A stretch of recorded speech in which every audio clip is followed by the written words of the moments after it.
État parmi les pays qui ont envahi la République démocratique du Congo ou qui travaillent en connivence avec les Rwandais. Nous placerons un mot par rapport un mot sur l'examen de la loi des finances. Les débats se passent en ce moment à l'Assemblée nationale.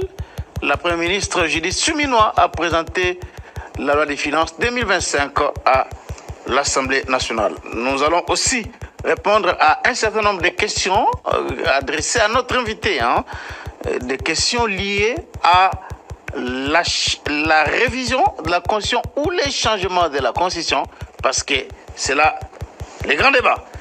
Alors, pour ce jour, nous avons le plaisir de recevoir notre invité traditionnel, je dirais, de tous les jours. Il est politologue, doctorant à l'Université de Kinshasa, chercheur en sciences politiques. Il est président de l'idéal patriote, un parti de la troisième voie, courant de pensée, mais aussi membre de l'Union sacrée. Il est géniteur de la troisième voie, coordinateur des communicateurs pour la République. Vous avez bien deviné là qu'il s'agit de M. Fumu Toto. Monsieur Fumu Toto, bienvenue. Merci beaucoup. Merci aussi à tous qui nous suivent et qui auront aussi la possibilité de suivre ce que nous voulons dire à ce jour. Dans les commentaires, je vois beaucoup de gens vous insulter, mais m'insulter aussi, surtout sur Twitter. Moi, je me limite quand vous posez des questions, mais les gens me massacrent comme jamais. Moulouba, Tshisekedi, Moulouba. Mais vous avez aussi, j'enregistre aussi beaucoup de commentaires où les gens vous apprécient, ils vous qualifient de sages noirs. Est-ce que vous entendez quelque chose lorsque on appelle sage, un sage en Afrique, dans notre société? C'est différent des sages que l'on retrouve dans la Bible, qu'on appelait autrefois des mages. Est-ce que ou bien c'est la même chose, Fumu Toto? Là, je parle à l'homme spirituel, Fumu Toto. En tant qu'homme spirituel, ce qui m'accepte m'affaiblisse et ce qui me conteste me renforce. Ah bon? Ouais. Parce que quand on vous a accepté, c'est fini, vous avez gagné. Mais on ne gagne pas toujours. Il faut continuer à se battre. Surtout ceux qui nuancent mes points de vue, surtout ceux qui les contestent, me permettent de réfléchir. Mais tout en protégeant d'abord ceux qui m'acceptent parce qu'ils sont les miens. Donc moi, je suis habitué à ce genre de choses. Surtout que moi, je suis penseur. Je suis libre de voyager. Je suis essayiste. De voyager? Ouais, vous faites des voyages astro? Non, voyager, ça dit aller au-delà des limites, ça n'a pas de rapport. Ah, c'est pas des voyages astro. Moi, je ne suis pas membre de loge. Je ne suis ni chrétien, ni religieux, ni musulman. Moi, je suis un athée spirituel, scientifique et politique. Un athée spirituel, mais il n'est pas croyant, il n'est pas théologien.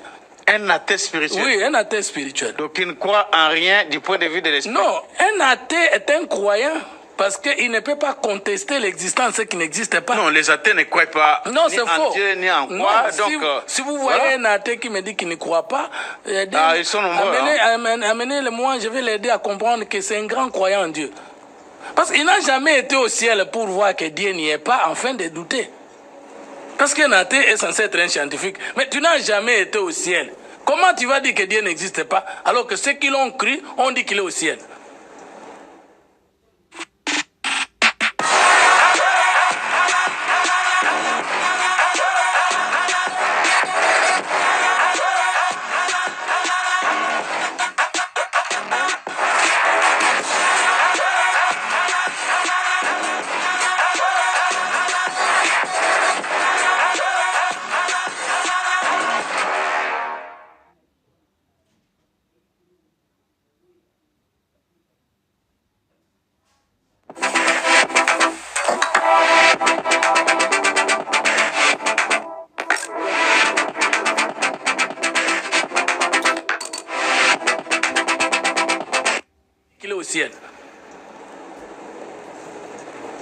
Dans ce cas, si on est athée, qu'on ne croit pas en Dieu, on devient irrationnel.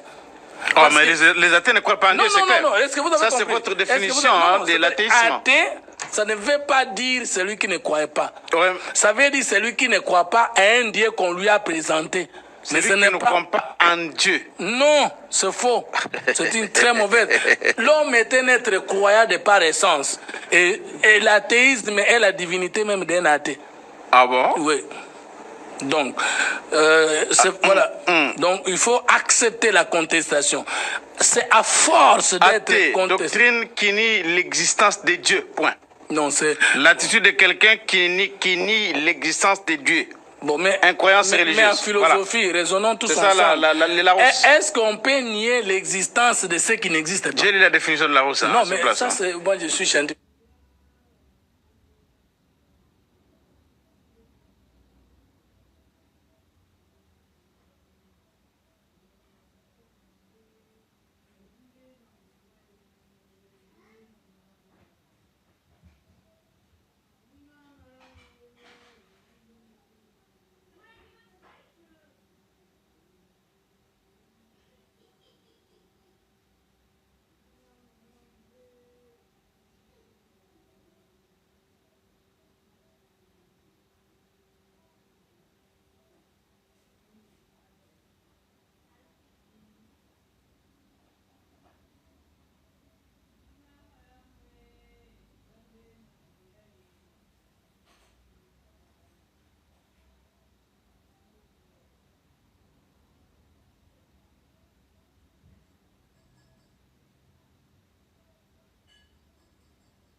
Je suis scientifique et je ne suis pas collé aux étymologies. Oui, c'est ça la définition.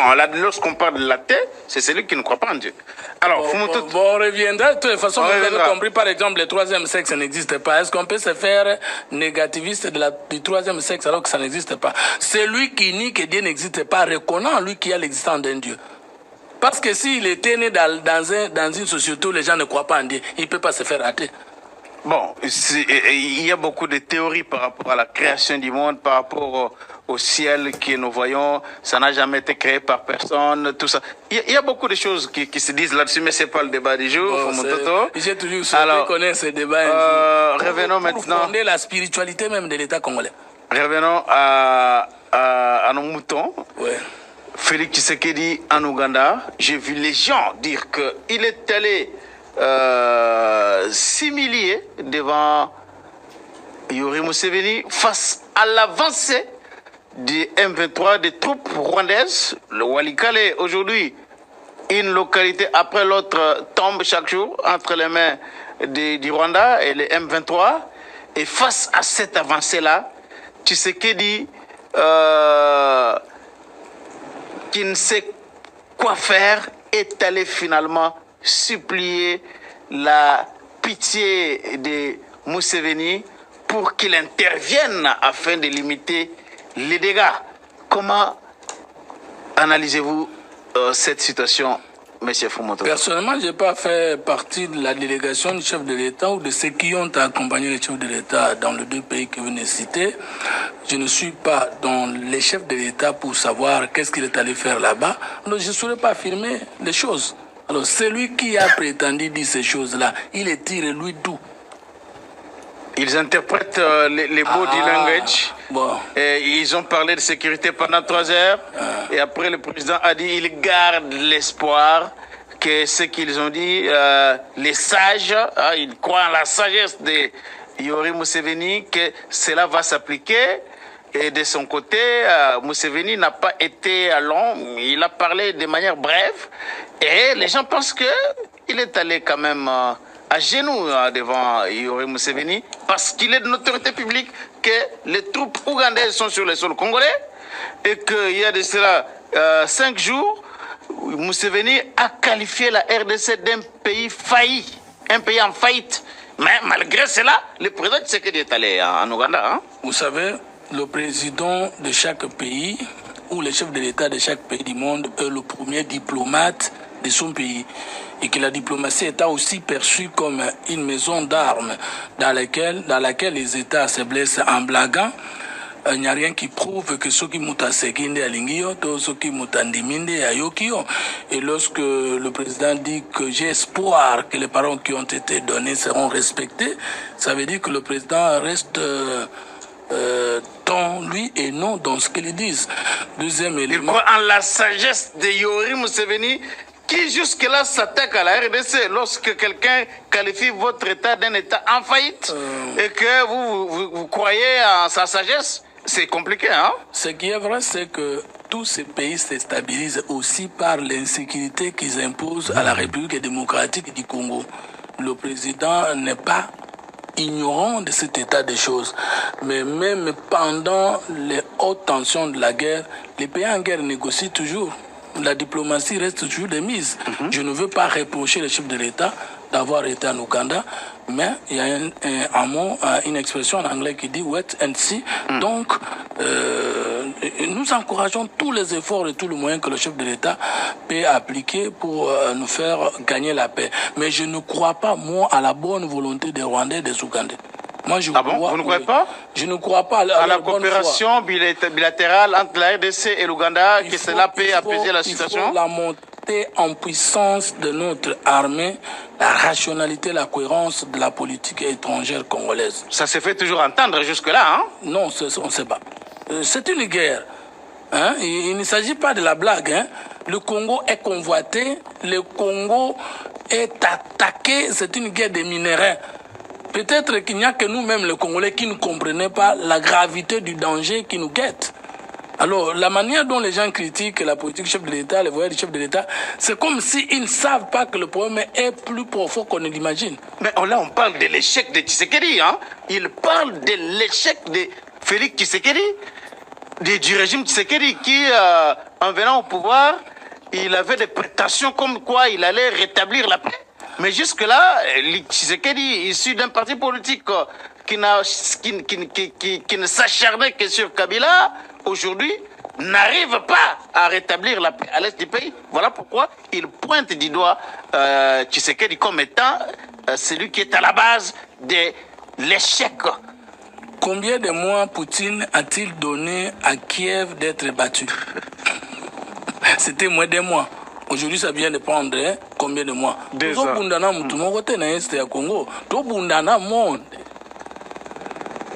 C'est ça. Vous pouvez poser la question à M. Nanga. Est-ce qu'il s'est donné plus d'une année qu'il ne s'est pas arrivé à Goma? Le jour où il a commencé à rêver que la solution, c'est aller en forêt, attaqué par les armes du régime de Kinshasa. Pensait-il qu'il allait faire aussi autant de mois sans arriver à Goma? Non. Personne n'est Dieu parmi nous. Les projets de société, les visions d'État sont des rêves. Il n'y a que Dieu seul qui peut savoir que ce qu'il promet, il va le faire arriver parce que lui, il est l'alpha et l'oméga. Tu sais qu'il, comme tout autre président, n'a donné que de bonnes intentions. Quand Obama est arrivé au pouvoir, il a annoncé des choses quand il était à l'opposition. Arrivé au pouvoir, il a tout réalisé. Donald Trump, la même chose, Macron, la même chose. Ce qui compte pour nous, c'est que le président Tshisekedi a amorcé des efforts pour la sécurité de l'Est du pays, plus qu'aucun président qui l'a précédé. Plus qu'aucun président? Oui, la politique nationale de la défense. Même le président qui avait les 7, c'est qu'il dit les 2345 000 km entre les mains. Aucun périmètre de la RDC n'est entre les mains des étrangers. C'était une paix de façade. Parce qu'on vous laisse les pays entiers entre vos mains, mais avec les étrangers brassés, mixés au sein des institutions. On vous laisse les pays entre les mains, mais l'article 12.8 de l'accord signé entre l'OM 23 et le gouvernement de Kinshasa accorde des grades militaires et policiers aux généraux et autres militaires rwandais dans les institutions de la République démocratique. Mais Fumototo, est-ce que les lots oyo, tant que vous avez passé à bande de na Est, bana bazo kufa nzala, bazo kufa na bazamba, basi bazo violer bango, liwezo continuer kaka. Bazo continuer à déplacer interne, bazo continuer à kobakisa manombre. Alors que l'armée n'a pas jusque là et parvenir à kobenga na bango na te. Fallait-il quand même négocier peu de vrais pour peu de façade au néo qualifiant pour na kopesa quand même moi qui m'a na batwana ou bien il faut alors que toujours qu'on n'a pas perdre le terrain.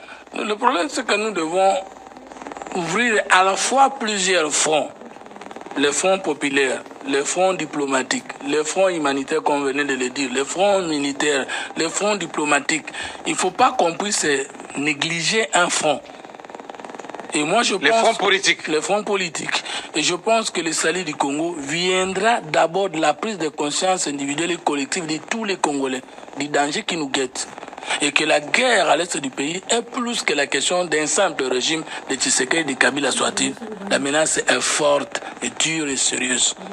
C'est ça. Donc pour nous, on ne peut pas négocier ne fût-ce qu'une paix de façade pour nous couper ça. Moi qui m'y a bande qu'on a bisoté tout ce kaka armée na biso na banguna va continuer à causer la localité n'engé va continuer à progresser. J'ai dit la levée de l'embargo, j'ai dit la levée du régime de notification pour l'achat des armes et autres équipements militaires. J'ai donné le recrutement de nouvelles unités au sein de l'armée et de la police. Les efforts sont colossaux, mais le tout est très profond et ensemble nous vaincrons. Ah, c'est là une langue de bois, apparemment. Peut-être vous ne parvenez pas à aller dans les fonds des choses. Je comprends que vous êtes un peu mal à l'aise par rapport Non, je dis, vous me posez la question, est-ce qu'il ne fallait pas une trêve humanitaire? Moi, je vous dis une paix de façade, parce que Yom Tokalfian ont des paix de façade. Est-ce que paix de façade, ça veut dire que Museveni et Kagame, qui vivent des sons de Congolais, peuvent-ils aider encore les Congolais à retrouver leur vie? Non. Leur souveraineté, leur sécurité, je ne crois pas. Kabila, c'est imagine pour que moi qui me Kabila n'a jamais eu la paix parce que Kabila a intégré ce qu'on ne peut pas intégrer dans le sens de la souveraineté d'un État. Kabila a brassé l'armée nationale avec les armées étrangères. Kabila a donné des grades de policiers militaires aux étrangers. Kabila a vendu la sûreté de l'État. Comment vous dites qu'il a trouvé la paix? Même ceux qui progresser M23 na ba troupe rwandaise ba progresser bazo ba province mais tokoki jamais Tshisekedi akoki jamais ko négocier na bango paix de façade wana te. Je dis ceci, nous devons renforcer la montée en puissance de notre armée. Nous devons renforcer la politique nationale étrangère de la République démocratique du Congo. Nous devons mettre l'homme qu'il faut à la place qu'il fait des fois à l'interne, sans négliger les efforts dans la sous-région et dans toute la communauté internationale. Et c'est comme ça qu'un pays se développe. Et je peux même réaffirmer ici que tous les pays se sont développés pendant les périodes d'hostilité. Il n'y a pas un pays qui était libre. Ah, mais aujourd'hui, il y a Mbongo Belezo qui est na Bitumba. Et Nicolas Kazadi avait même évoqué ça. Mbongo Belezo qui est na Bitumba. Moyen pour implémenter un projet de développement. Peut-être parce que Mbongo Bele, ils ont des dépenses à souveraineté. Mais il y a aussi, donc vous ne voyez pas que Elokwana, c'est vraiment un grand obstacle. Et Kokiko, Salake, Toba Luka, ici, comme Bamboula, Bamboula, Fumototo. Je peux vous poser une question de savoir depuis Kabila jusqu'à présent. Le montant, les sommes d'argent que nous avons perdues et que nous sommes en train de perdre pour la corruption, la concussion, l'indiscipline, les détournements, et l'argent que nous perdons pour la guerre.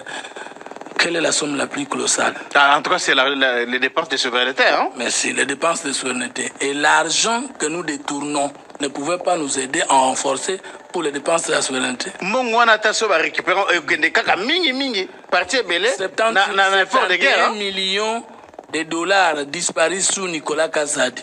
Malgré les efforts de Gilles Alinguet et de l'IGF, ne représentent pas quelque chose pour l'achat des armes et équipements militaires, même pour la formation. 70 millions disparus sur Kazadi. Oui, les dollars. Ah bon? L'argent disparu au niveau d'Arena de Kinshasa, au niveau des centres financiers, et n'en parlons pas. Combien de procès? Nous devons nous-mêmes commencer par avoir une politique rationnelle, cohérente à l'interne. Parce que s'il n'y a pas l'administration de proximité de permanence, s'il n'y a pas la bonne gouvernance interne, avec la visée rwandaise et ougandaise, nous n'allons pas nous en sortir. Est-ce qu'aujourd'hui, avec Bamo Oyo Otiko épinglé, corruption, détournement des fonds, tout ce que vous venez de dire là, hein, c'est dans ce même contexte-là de l'avancée des troupes rwandaises avec le M23. Donc c'est dans le même contexte où on parle révision ou changement de la constitution, pour encore diviser beaucoup plus, occasionner beaucoup plus de tensions, de clivages au sein de la société congolaise. Donc, fragiliser l'unité nationale. Je vous ai toujours dit qu'il n'y a pas une nation, un pays développé où tout le monde parle le même langage, tout le monde a le même point de vue et tout le monde réfléchit de la même manière que le pays. Dans tout le pays du monde, l'unité c'est autour des valeurs et des idéaux. Mais l'unité c'est pas autour des individus. Vous voulez me dire que tous les Français sont d'accord? Ce sont les individus qui incarnent ces valeurs-là. Non, non, les mettent en application. Les valeurs sont naturelles ou culturelles, mais ce sont les individus qui viennent les porter. Mais bien sûr. Donc sans l'individu, une valeur n'est pas une. Les individus peuvent mal ou bien les porter. Les valeurs sont dans et au-delà des individus. Ça veut dire que... Non, mais c'est créé par les individus, hein? Pas forcément. Mais oui. Non, l'unité n'est pas créée par les gens qui vivent dans une société. Ce sont les faits et phénomènes sociaux qui poussent les gens à être unis devant l'ennemi commun. La paix, la justice sont des valeurs naturelles, sont des énergies naturelles. Comment naturelles? Mais la justice, sans l'homme, la justice est où? La paix est où? L'unité est où? Sans l'homme, on ne peut pas parler de justice, on ne peut pas parler de la paix, on ne peut parler de rien sans l'homme. La justice a existé sur la terre avec Dieu avant l'apparition de l'homme. Et Dieu, c'est qui? Dieu. L'homme, c'est pas Dieu. L'homme est Dieu. C'est le fils de Dieu. Oui, mais c'est Dieu aussi, en chair. Je suis d'accord avec vous. Mais donc, la justice, on ne peut pas, en l'absence de l'homme, la paix n'est pas paix, la justice ne l'est pas, et l'unité aussi. Je ne suis pas partisan de l'humanance. Des gens qui pensent que tout est dans l'homme, c'est pas loin de l'humanisme. Moi, en tant qu'homme de Dieu, je ne peux pas prôner ça. Je dis ceci qu'il y a un moment où le monde a existé sans l'homme avec le Créateur lui-même. Et il y avait la justice. Il y avait la justice, il y avait la paix, il y avait l'équité. Il y avait la justice comment? Mais justement. Comment il y avait la justice sans l'homme? Le monde a été créé dans la justice et l'équité de Mais Dieu. comment il y avait la justice? S'expliquer un peu. Pourquoi ne pas voir la justice alors qu'il y avait les eaux? On ne peut parler de la justice. Hein? Oui, il y avait les eaux, il y avait la terre, il y avait le climat, il y avait tout. L'homme est venu. Après, la justice a à faire avec... quel est le rapport qu'il peut y avoir entre la justice et l'eau, la justice et les vents? Les écosystèmes sont réglés par la justice divine. Ah bon? Oui, chaque chose a son temps et laisse la place, la succession de ses œuvres consorts. Et d'ailleurs, c'est ça même le sens de la justice. Quand on parle des droits de l'homme, c'est d'abord les droits naturels liés à notre existence. Le droit de manger, le droit de revenir, de dormir, la libido, et consort. Ça, ce sont des phénomènes naturels. Et d'ailleurs, vous savez la différence entre les droits positifs et les droits naturels. Ce n'est pas moi de vous dire ça. Donc, nous avons trouvé la justice. Nous ne créons pas la justice. Nous accédons au phénomène et faisons de la justice dans la nature. Ça, c'est vraiment un autre débat philosophique. Revenons maintenant à la révision ou au changement de la constitution. Parce que vous savez que moi, avec vous, en dehors des micros, j'ai toujours eu ce genre de débat avec vous. Je n'aimerais pas que ça... Quelle est votre question? Parce que je n'aimerais pas que ça nous bouffe beaucoup de temps ici dans l'émission. Non, s'il vous plaît. Parce qu'on a beaucoup de matière ici. Hein. Est-ce que je peux dire un mot? Oui. Il y a un faux débat aujourd'hui dans la tête des Congolais où les uns sont pour la révision et les contraires, c'est le changement. Non. C'est ça la question que je dois vous poser. Oui. Révision ou changement de la Constitution dans ces contextes ici, Mototo. Alors formulez bien la question. Est-ce que doit-on parler de la révision de la Constitution ou du changement de la Constitution dans un contexte d'un pays en guerre, un pays agressé, un pays occupé militairement par des forces armées étrangères un pays où la division, les clivages sont là perceptibles, la tension est là, la corruption, les détournements, l'instabilité. Doit-on parler de la révision de la Constitution ou du changement tout de suite là que tout changement de Constitution est une révision et que toute révision est un changement. Comment ça? Ben justement, comment on peut changer une Constitution qu'on n'a pas révisée? Et comment on peut réviser une Constitution sans la changer? Les débats devaient être sur qui sont pour la révision des dispositions verrouillées et qui sont pour la révision des dispositions non verrouillées et qui sont pour le 2 et plus. Et tout ça, c'est la révision. Parce qu'il ne faut pas penser que nous voulons créer une constitution nouvelle. Nous voulons plutôt avoir une nouvelle constitution. C'est quoi la différence? La différence, c'est que une nouvelle constitution, c'est une réforme, c'est une révision. C'est-à-dire, on parle de la constitution qui est là, et on trouve des choses dans lesquelles on n'est plus d'accord, et on change même en les touchant dans ses qualités verrouillées. Maintenant, la constitution nouvelle, c'est qu'on n'avait pas une constitution, ou soit on aura pris des références avec ce qui a précédé. Or, nous avons un régime ici, issu d'une constitution, et qui fonctionne sur base de cette constitution. Si nous voulons changer cette constitution, toucher cette constitution, même dans la disposition verrouillée, nous faisons seulement qu'une révision des dispositions verrouillées et non changement de la constitution. Et nous pouvons prendre l'article 220 et vous allez trouver que ce soit sur les dispositions verrouillées, que ce soit sur les dispositions non verrouillées, toute modification de la Constitution de la République démocratique du Congo est appelée révision. Et que tout ce qui veut opposer les mots révision et changement sont dans la fausseté d'après cette constitution et même d'après les sciences po, la doctrine. Ceux qui veulent opposer la révision et les changements. Les concepts de révision et changement sont dans la fausseté. Nous devons plutôt opposer la révision des dispositions verrouillées et la révision des dispositions non verrouillées. C'est ce qui est dit dans la Constitution. Vous pouvez prendre l'article 220. L'article 220. C'est un article connu, vous pouvez continuer à développer. Pas trop connu, parce que si tout le monde comprenait les contenus de l'économie de cet article, on ne pouvait pas opposer les mots révision et changement de la Constitution.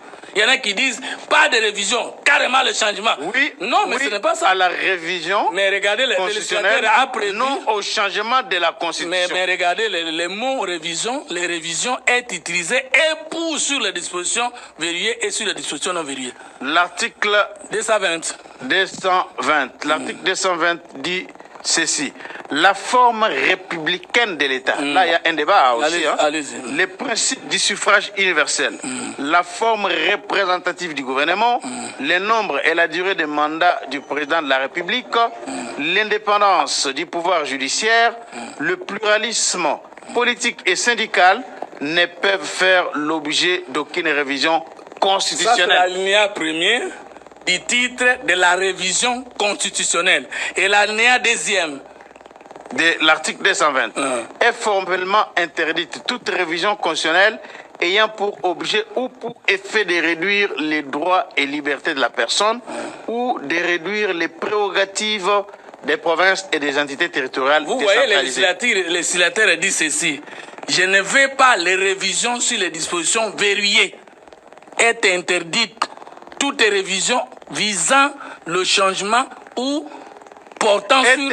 Est formellement interdite toute révision constitutionnelle ayant pour objet ou pour effet de réduire les droits et libertés de la personne ou de réduire les prérogatives des provinces et des entités territoriales décentralisées. Vous comprenez? Pas de révision constitutionnelle sur ces matières. Vous voyez, même si, d'après le législateur ici, si vous touchez aux dispositions verrouillées, ça s'appelle toujours révision. Et c'est cette révision qui est interdite. Pourquoi? Non, mais est-ce qu'ici, il y a ces alinéas ici il y a des types de révisions. Une révision autorisée et une révision non autorisée. Alors, dans l'alinéa premier ici, où on parle de la forme républicaine, du principe du suffrage universel, de la forme représentative du gouvernement, les nombres et la durée du mandat du président de la République, l'indépendance du pouvoir judiciaire, les pluralismes politiques et syndicales ne peuvent faire l'objet d'aucune révision. Vous voyez que si nous les touchons, ça s'appelle d'appeler les législateurs révision. C'est plutôt l'air contenu qu'on ne peut pas toucher, mais si vous les touchez, ça s'appelle toujours révision.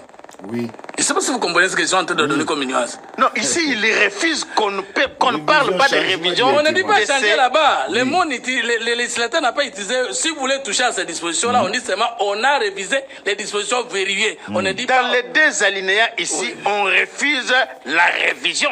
Mais ce que vous avez compris, c'est-à-dire que le titre, c'est de la révision constitutionnelle. Et le titre nous dit automatiquement dans toute la Constitution qu'est-ce que nous pouvons toucher et qu'est-ce que nous ne pouvons pas toucher. Dans un comme dans un autre sens, ça s'appelle seulement révision. Moi, je suis pour la révision de toutes les dispositions. Et celles qui sont verrouillées et celles qui ne sont pas verrouillées. C'est ça le concept. Mais les autres disent révision, oui, changement, non. Alors qu'ici, qu'est-ce qui est verrouillé? C'est la révision des dispositions matricielles. Ce n'est pas les termes révision qui est refusé.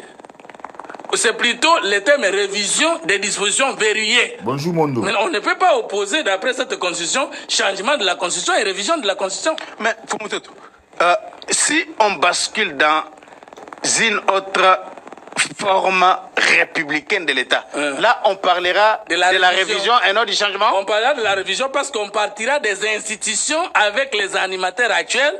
Et ce sont ces animateurs qui ont qualité d'appeler le peuple au référendum. Ça veut dire que c'est la continuité du même système, mais on va retirer et ajouter. C'est la révision. Alors, quand est-ce qu'on peut parler d'un changement de la Constitution, selon toi? Lorsqu'on peut parler d'un changement de Constitution, je ne vais pas donner réponse à cette question. Non, mais pourquoi pas? Mais je n'ai pas besoin de donner ça. Non, mais expliquez comment. Parce que ici, le débat, c'est le changement de la Constitution. Le président de la République a dit à Kisangani qu'il va mettre en place une commission nationale multidisciplinaire, Oyo et Kobo ta Constitution. Mais si nous avons c'est pas changer l'article de la Constitution. Mais est-ce que la nouvelle Constitution va avoir toutes les nouvelles dispositions qui n'incluront pas les dispositions de l'ancienne Constitution? Oui, ça peut être possible. Si on va trouver certaines nouvelles dispositions de l'ancienne loi fondamentale, comme voulez vous les juristes, la Constitution, dans la nouvelle, on a fait la réforme, on a fait la révision. Mais seulement le législateur dit ici, je veux que cette constitution soit révisée, mais ne révisez pas aux dispositions verrouillées. Est-ce que le débat doit encore être qui sont pour la révision et contre la révision? Et est-ce qu'on doit encore opposer les changements et la révision? On doit opposer ceux qui sont pour la révision totale et ceux qui sont pour la révision partielle des dispositions qui ne sont pas verrouillées. On doit éviter la guerre des mots inutilement.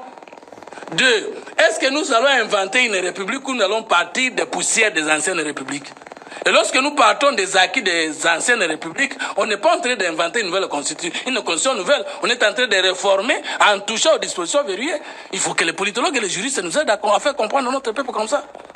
Et c'est pourquoi même Kabila, si lui n'a pas eu beaucoup d'opposition en 2011, parce que lui n'a pas eu de la révision, et il est allé toucher aux dispositions verrouillées.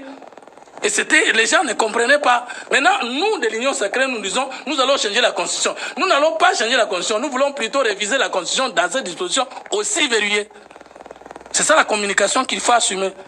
Parce que nous n'allons pas faire une nouvelle Constitution alors que les institutions actuelles continueront jusqu'à la nouvelle Constitution. Est-ce que ça sera une autre Constitution ou bien c'est cette Constitution que nous voulons amender? Bon, Fumutoto, on a parlé des changements de constitution dans beaucoup de pays, notamment en France et dans d'autres pays où on a changé de république, on a mis en place d'autres constitutions. S'il vous plaît. Et cela a fait basculer, notamment la France, est partie de la première, deuxième, troisième, quatrième, cinquième et... Vous avez même en France les acteurs politiques comme Jean-Luc Mélenchon qui parlent déjà de la 6e République. Mais là, le débat devient intéressant. Dans une seule République, on peut changer plusieurs constitutions. Là, vous revenez au mot changer la Constitution. Voilà, parce que le changement de la Constitution n'est pas synonyme du passage d'une République à une autre. Mais en France, par exemple, c'est le cas? C'est le cas? Oui. En France, on a changé les constitutions et on a basculé dans une autre république. Et aujourd'hui, lorsque Jean-Luc Mélenchon et beaucoup d'autres acteurs politiques, même le président français lui-même, Emmanuel Macron, parle de la 6e République, c'est avec une autre constitution. J'arrive. En changeant la constitution. Le passage d'une république à une autre implique le changement de la constitution. Mais tout changement de la Constitution ne fait pas passer un pays d'une république à une autre. Par exemple, la Constitution américaine a connu 27 changements. Ils sont pas 27 révisions, amendements. Ah bon, mais tout amendement est un changement. Oui. C'est ça le problème. Bon, là, je ne sais pas si c'est une bataille sémantique. Non, mais la Constitution est là. La forme est républicaine. Le nombre, le durée de mandat du chef de l'État, les prérogatives des personnes humaines, les prérogatives des provinces ne peuvent faire l'objet d'aucune révision. Le concept est retenu. Dans les dispositions verrouillées, on parle toujours révision. Dans les dispositions non révisées, on parle non matricielles, on parle toujours révision. Donc, on ne peut plus opposer. Est-ce que vous comprenez l'argumentaire que j'ai dit? Nous ne ferons pas table rase des institutions qui existent. C'est que nous voulons plutôt réviser les dispositions verrouillées et non changer la Constitution.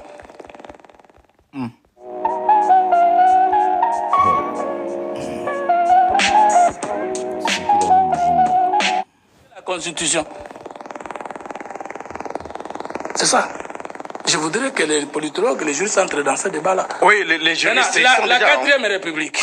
Je voudrais profiter de votre plateau pour vous dire que mais la première n'a jamais existé au Congo.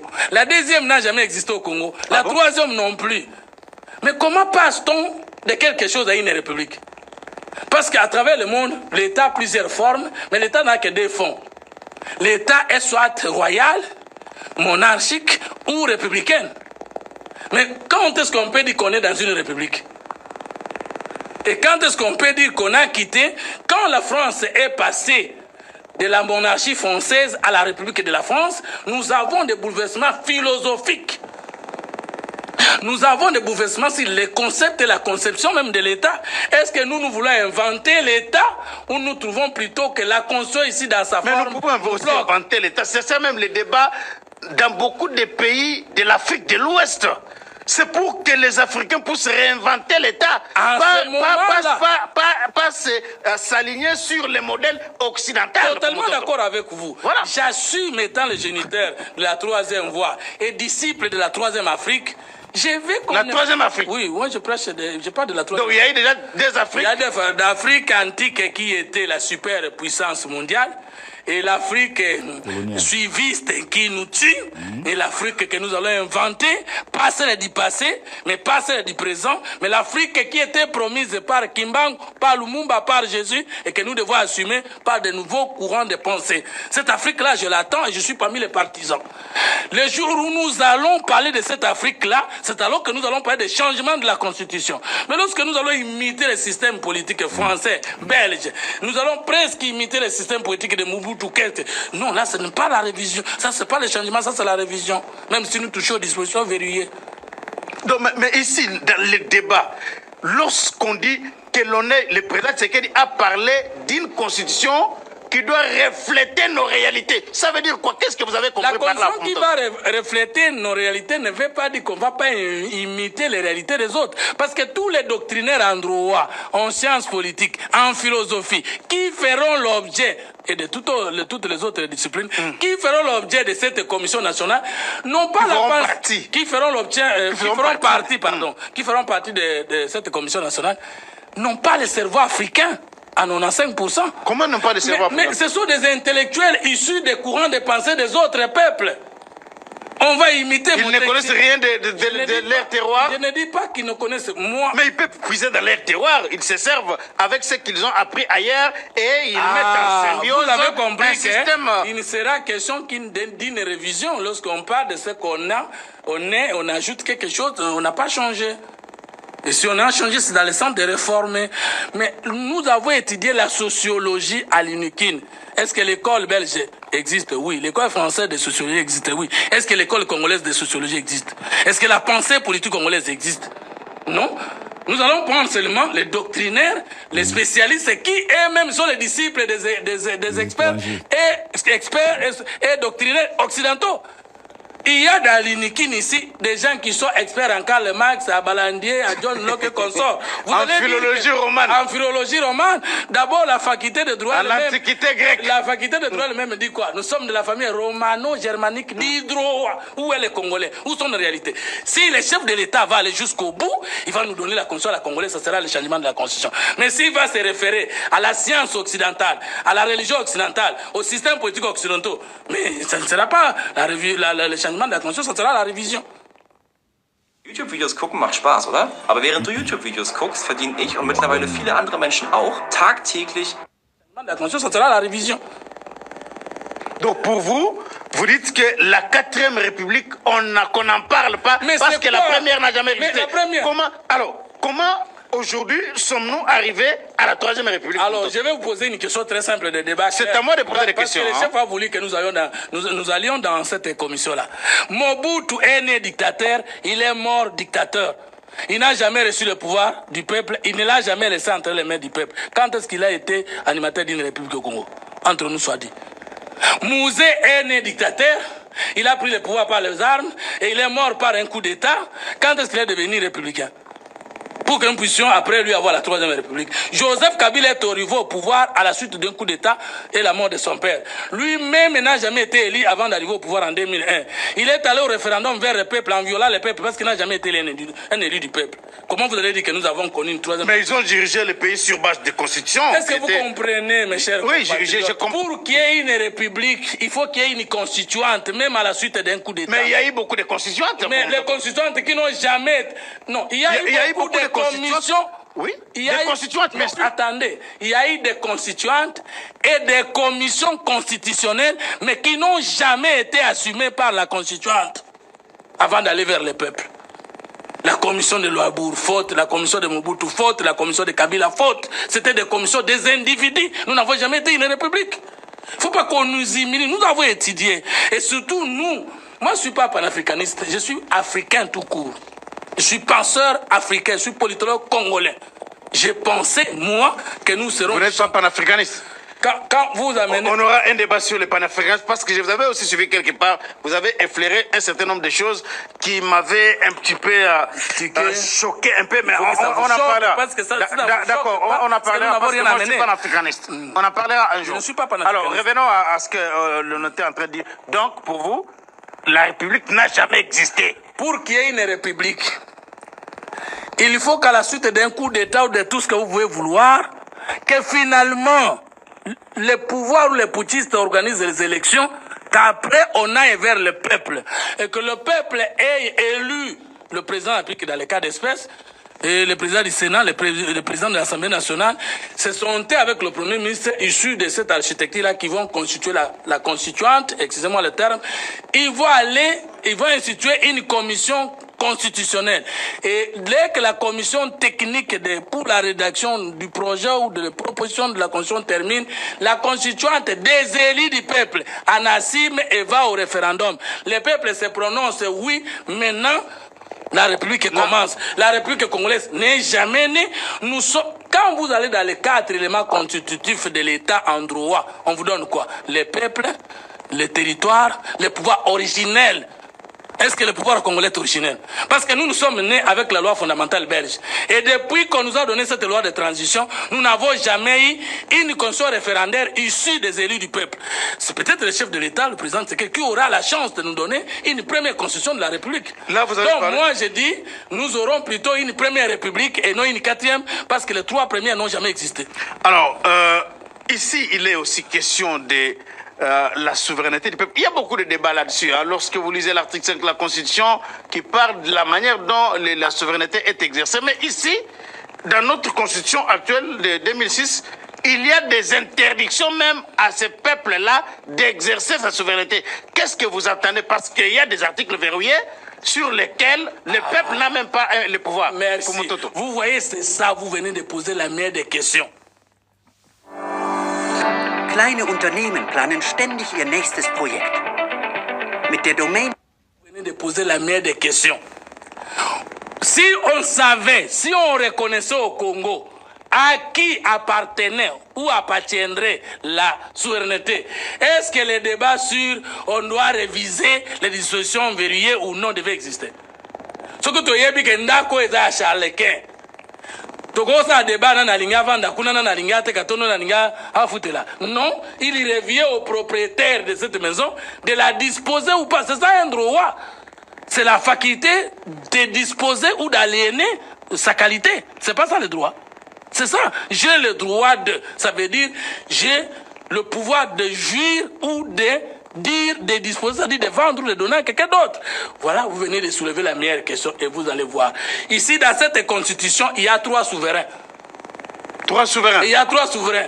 Il y a un souverain primaire, il y a un deuxième souverain secondaire, et il y a le top qui est le dernier souverain. D'après cette constitution, prenez l'article 5, nous découvrons 3 souverains dans ce pays. Il y a 3 souverains. L'article 5 de la Constitution. La souveraineté, j'arrive. La souveraineté, je suis là. Alors, l'article 5 dit ceci. La souveraineté nationale appartient au peuple. Ah, qui est souverain premier dans ce pays? Il s'appelle le peuple congolais. La souveraineté nationale appartient au peuple. Point. Attendez, il ne faut pas aller rapidement. Parce que non, allons-y rapidement. Dans le pays de Minutes, on va aussi débattre sur le pouvoir. La souveraineté nationale appartient à qui? Au peuple. Je ne savais pas si c'est écrit la souveraineté nationale appartient à Cholet. La souveraineté nationale appartient à Fayoul. La souveraineté nationale appartient à Katoum. C'est écrit comme ça? Parce que l'Église catholique a décrété une mobilisation générale contre la révision ou les changements de la Constitution. Vous avez lu là que la souveraineté nationale repose sur l'Église catholique? Vous avez compris? Si nous étions déjà une république, est-ce que l'Église catholique peut se prononcer, oser se prononcer de cette manière? Nous étions en France. Est-ce que l'Église catholique n'est pas présente en France? Est-ce que l'Église catholique n'est pas présente en Ouganda, en Rwanda? Au Rwanda, il y a l'Église catholique. En France, c'est lorsqu'ils reconnaissent que la souveraineté est entre les mains du peuple et que chaque citoyen membre de cette nation-là est libre de se prononcer. Est-ce que vous voyez, lorsqu'on veut changer la Constitution, récemment on venait de changer la Constitution française, de la modifier si vous voulez.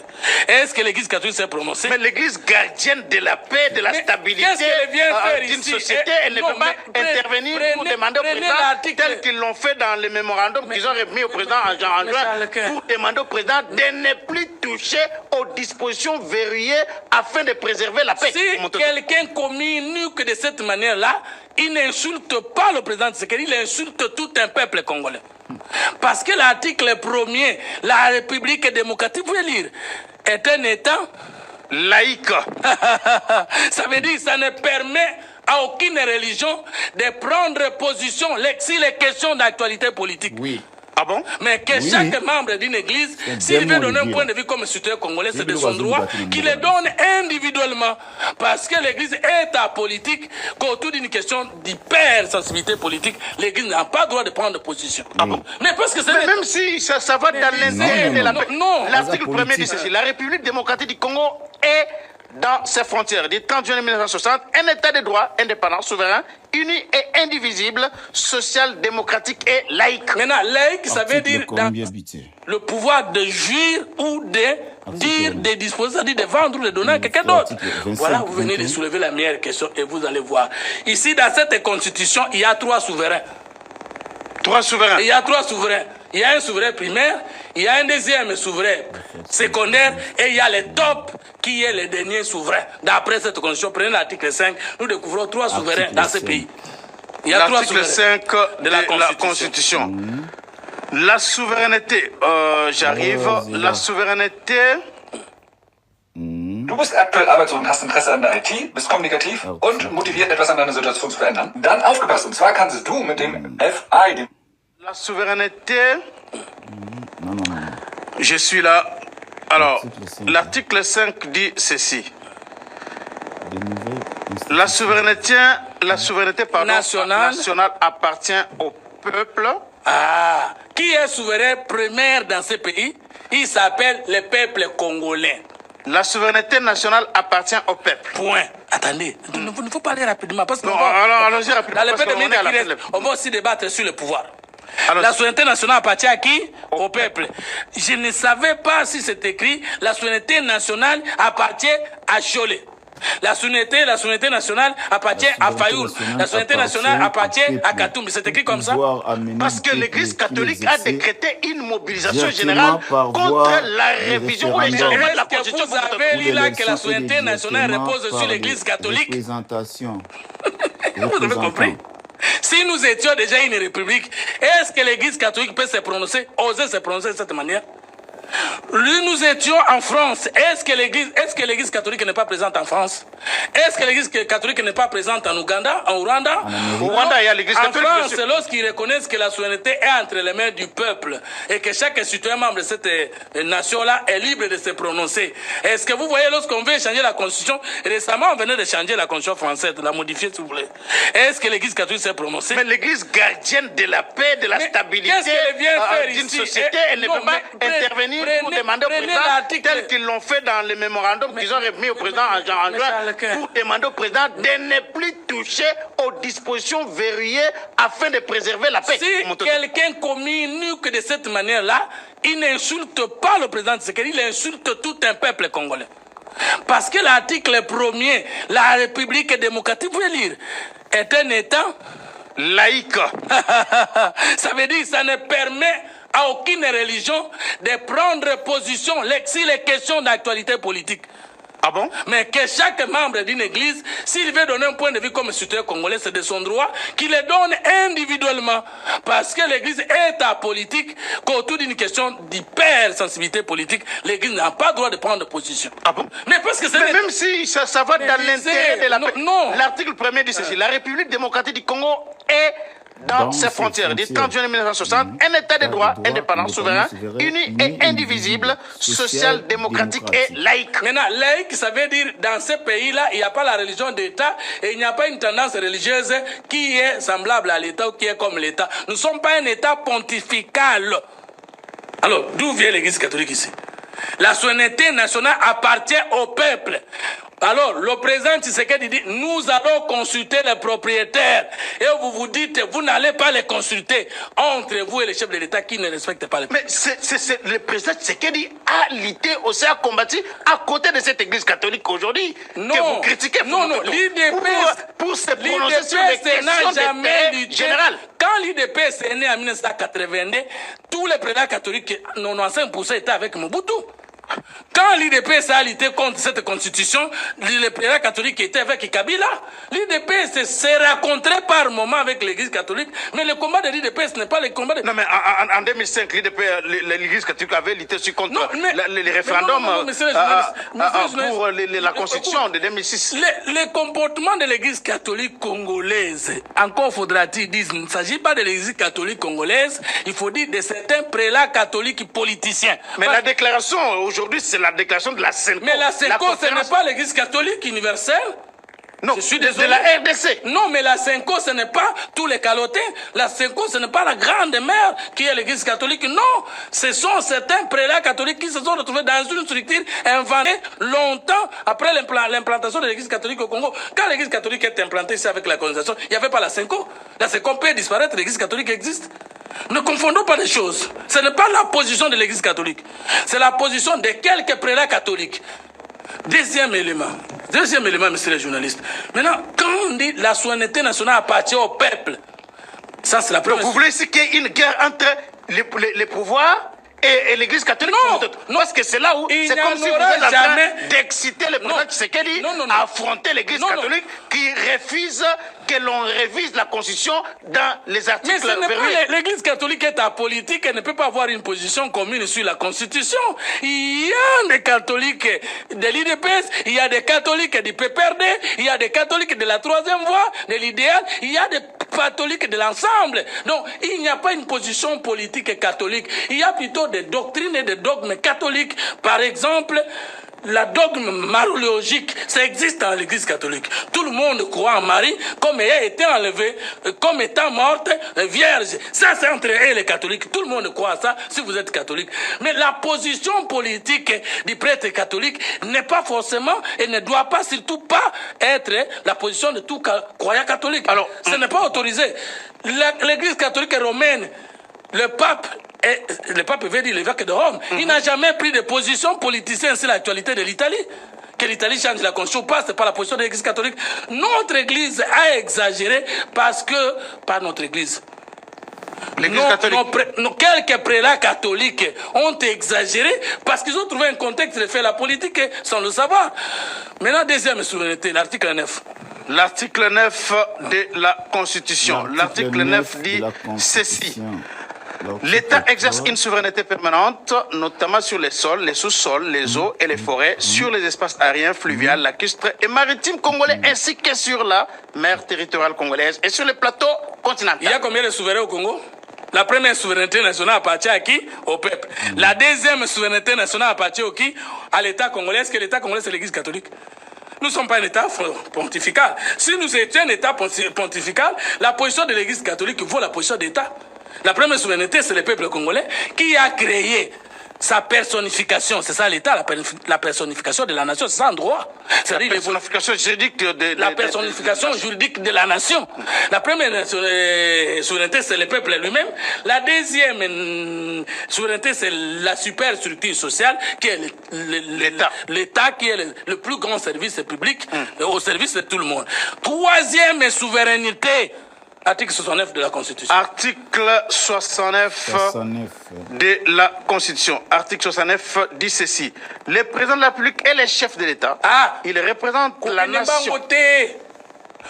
Bonsomi nyonso ya kolinga to koboya likambo eza epalanga poto. Bonsomi ami bale na pesi na l'État po ata elanga biloko nyonso. Bonsomi ami sato na pesi moto moko babengi président akonza l'État. Nous avons combien de souverains? Le président de la République est le chef d'État. Il représente la nation et il est le symbole de l'unité nationale. C'est ça la souveraineté. Mais yo kité. Souveraineté c'est pas peuple. Peuple a pesi na l'État, mais il y a un mokonzi à l'État. Il y a l'État dans la souveraineté. Le chef de l'État et l'État congolais, qui est plus souverain? Mais c'est le chef de l'État. Mais c'est le chef de l'État. Il est le chef de l'État qui est souverain s'il est bien du peuple.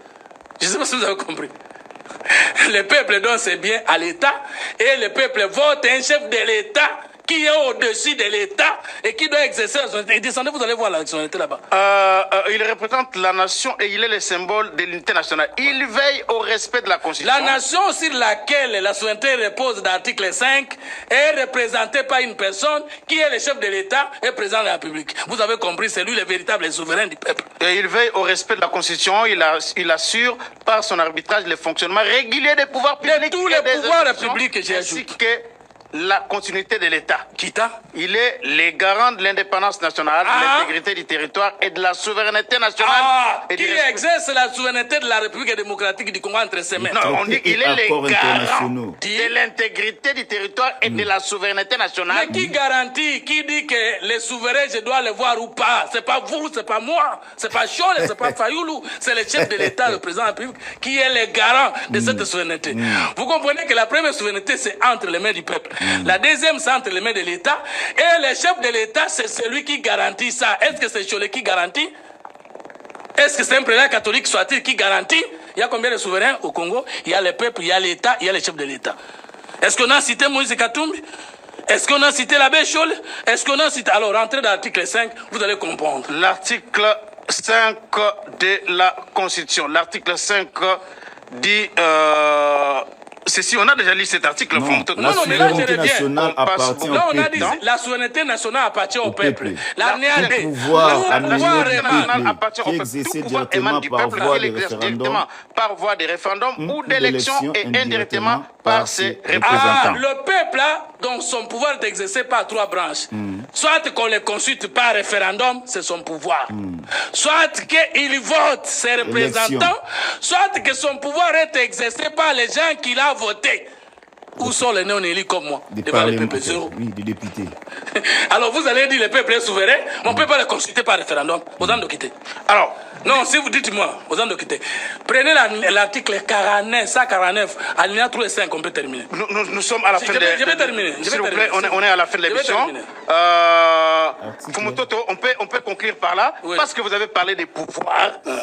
Il y a un débat au sein de la nation entre les pouvoirs, les présidents de Tshisekedi, les présidents de la République dans notre constitution. Pouvoir judiciaire. Des pouvoirs. Mais je dois lire l'article 49. Non, posez seulement la question comme ça, je réponds. Alors, le président a beaucoup de pouvoirs dans cette constitution et c'est inutile à ce que l'on puisse la changer parce qu'il a trop de pouvoirs. Et les constitutionnalistes sont là divisés. Il y a ceux qui pensent que le président a beaucoup de pouvoirs et il y a ceux qui pensent que le président n'en a pas. Les deux, je suis d'accord avec eux et au-delà. Moi, je soutiens que le président a beaucoup de pouvoirs et je soutiens qu'il manque aussi de pouvoirs importants. Par exemple, que nous ne voulons pas chercher à changer la Constitution pour donner tous les pouvoirs au président. Nous voulons changer la Constitution pour qu'en donnant ou pas beaucoup de pouvoirs au président, que certains pouvoirs n'échappent pas au contrôle du chef de l'État. Parce que là, dans l'article 69, on fait de lui le garant du bon fonctionnement, l'arbitre de tous les pouvoirs publics. Mais lorsqu'on donne des prérogatives aux provinces ou entités territoriales décentralisées, et que ces prérogatives vont échapper au pouvoir du chef de l'État, c'est déjà un problème. Terminer l'article 50. Nous allons revenir, non, s'il vous plaît, on est à la fin de l'émission, nous reviendrons là-dessus, Fumototo. Merci de nous avoir mal cité parce que c'est pas là qu'on devait encore monter. Nous reviendrons. Dans quel pays du monde?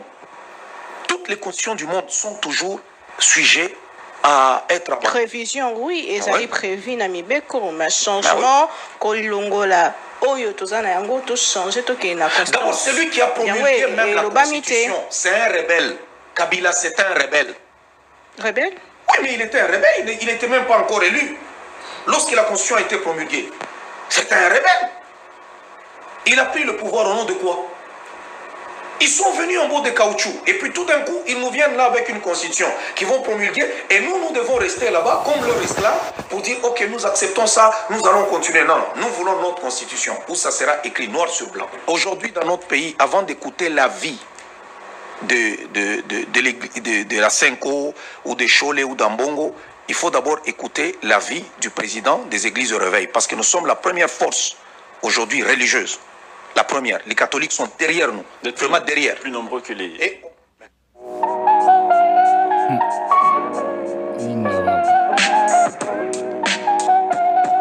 Nous sommes la première force aujourd'hui religieuse. La première, les catholiques sont derrière nous, vraiment derrière. Plus nombreux que les... Plus nombreux que les catholiques, de très loin. Aujourd'hui, on va voir cette mobilisation, on va voir. Qu'ils fassent la mobilisation, nous aussi on va faire la mobilisation. Depuis 18 ans, comment, pourquoi en quoi est-ce que ça les déchets? Depuis 18 ans, vous avez vécu sous une dictature. Ça n'a jamais marché. Qui a respecté cette constitution-là? Il n'y a personne qui l'a respectée. Ça n'a jamais été respecté. Et aujourd'hui, qu'on veut respecter la constitution avec le régime Tshisekedi, on voit la... Beauté maman, bonjour révérend et... bienvenue dans Face à l'opinion une nouvelle fois. Merci bien. Mwanamboka to Zongelayo Olandi débat autour de cette question pour ça dominer l'actualité depuis un moment. Makanisino ezali pour le maintien, pour le changement, topé aux pour la révision de la Constitution. Je ne suis pas pour la révision, mais je suis pour le changement de la Constitution. Le changer, jeter ce déchet-là à la poubelle pour que nous puissions faire quelque chose qui nous représente nous-mêmes. Depuis 18 ans, comment, pourquoi en quoi est-ce que ça les déchets? Depuis 18 ans, vous avez vécu sous une dictature. Ça n'a jamais marché. Qui a respecté cette constitution-là? Il n'y a personne qui l'a respectée. Ça n'a jamais été respecté. Et aujourd'hui, qu'on veut respecter la constitution avec le régime Tshisekedi, on voit la lourdeur de cette constitution. C'est difficile d'opérer. Et on a une constitution qui est budgétivore, qui prend tout le budget. Alors nous devons changer. Elle est trop vieille, peu efficace. C'est quoi le problème avec la constitution? Vieille, je ne dirais pas vieille, mais je dirais que c'est une constitution qui ne nous représente pas. Ça ne nous représente pas, nous, en tant que Congolais, par rapport à nos valeurs, par rapport à notre société.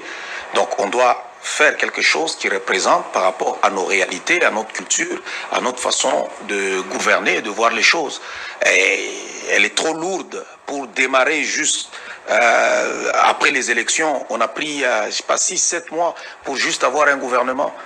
Pourquoi? Parce que le chef de l'État ne peut pas, par lui-même, décider de former un gouvernement. Dans le passé, Salim Maraki, chef de l'État, a continué à Bokondi, quelques mois après à ce gouvernement. Vous voyez que vous parlez des mois. C'est déjà là un problème. Pourquoi des mois? Des mois. Et d'ailleurs, dans le passé, comme vous étiez sous une dictature, on n'a jamais respecté, il n'y a jamais eu d'informateur.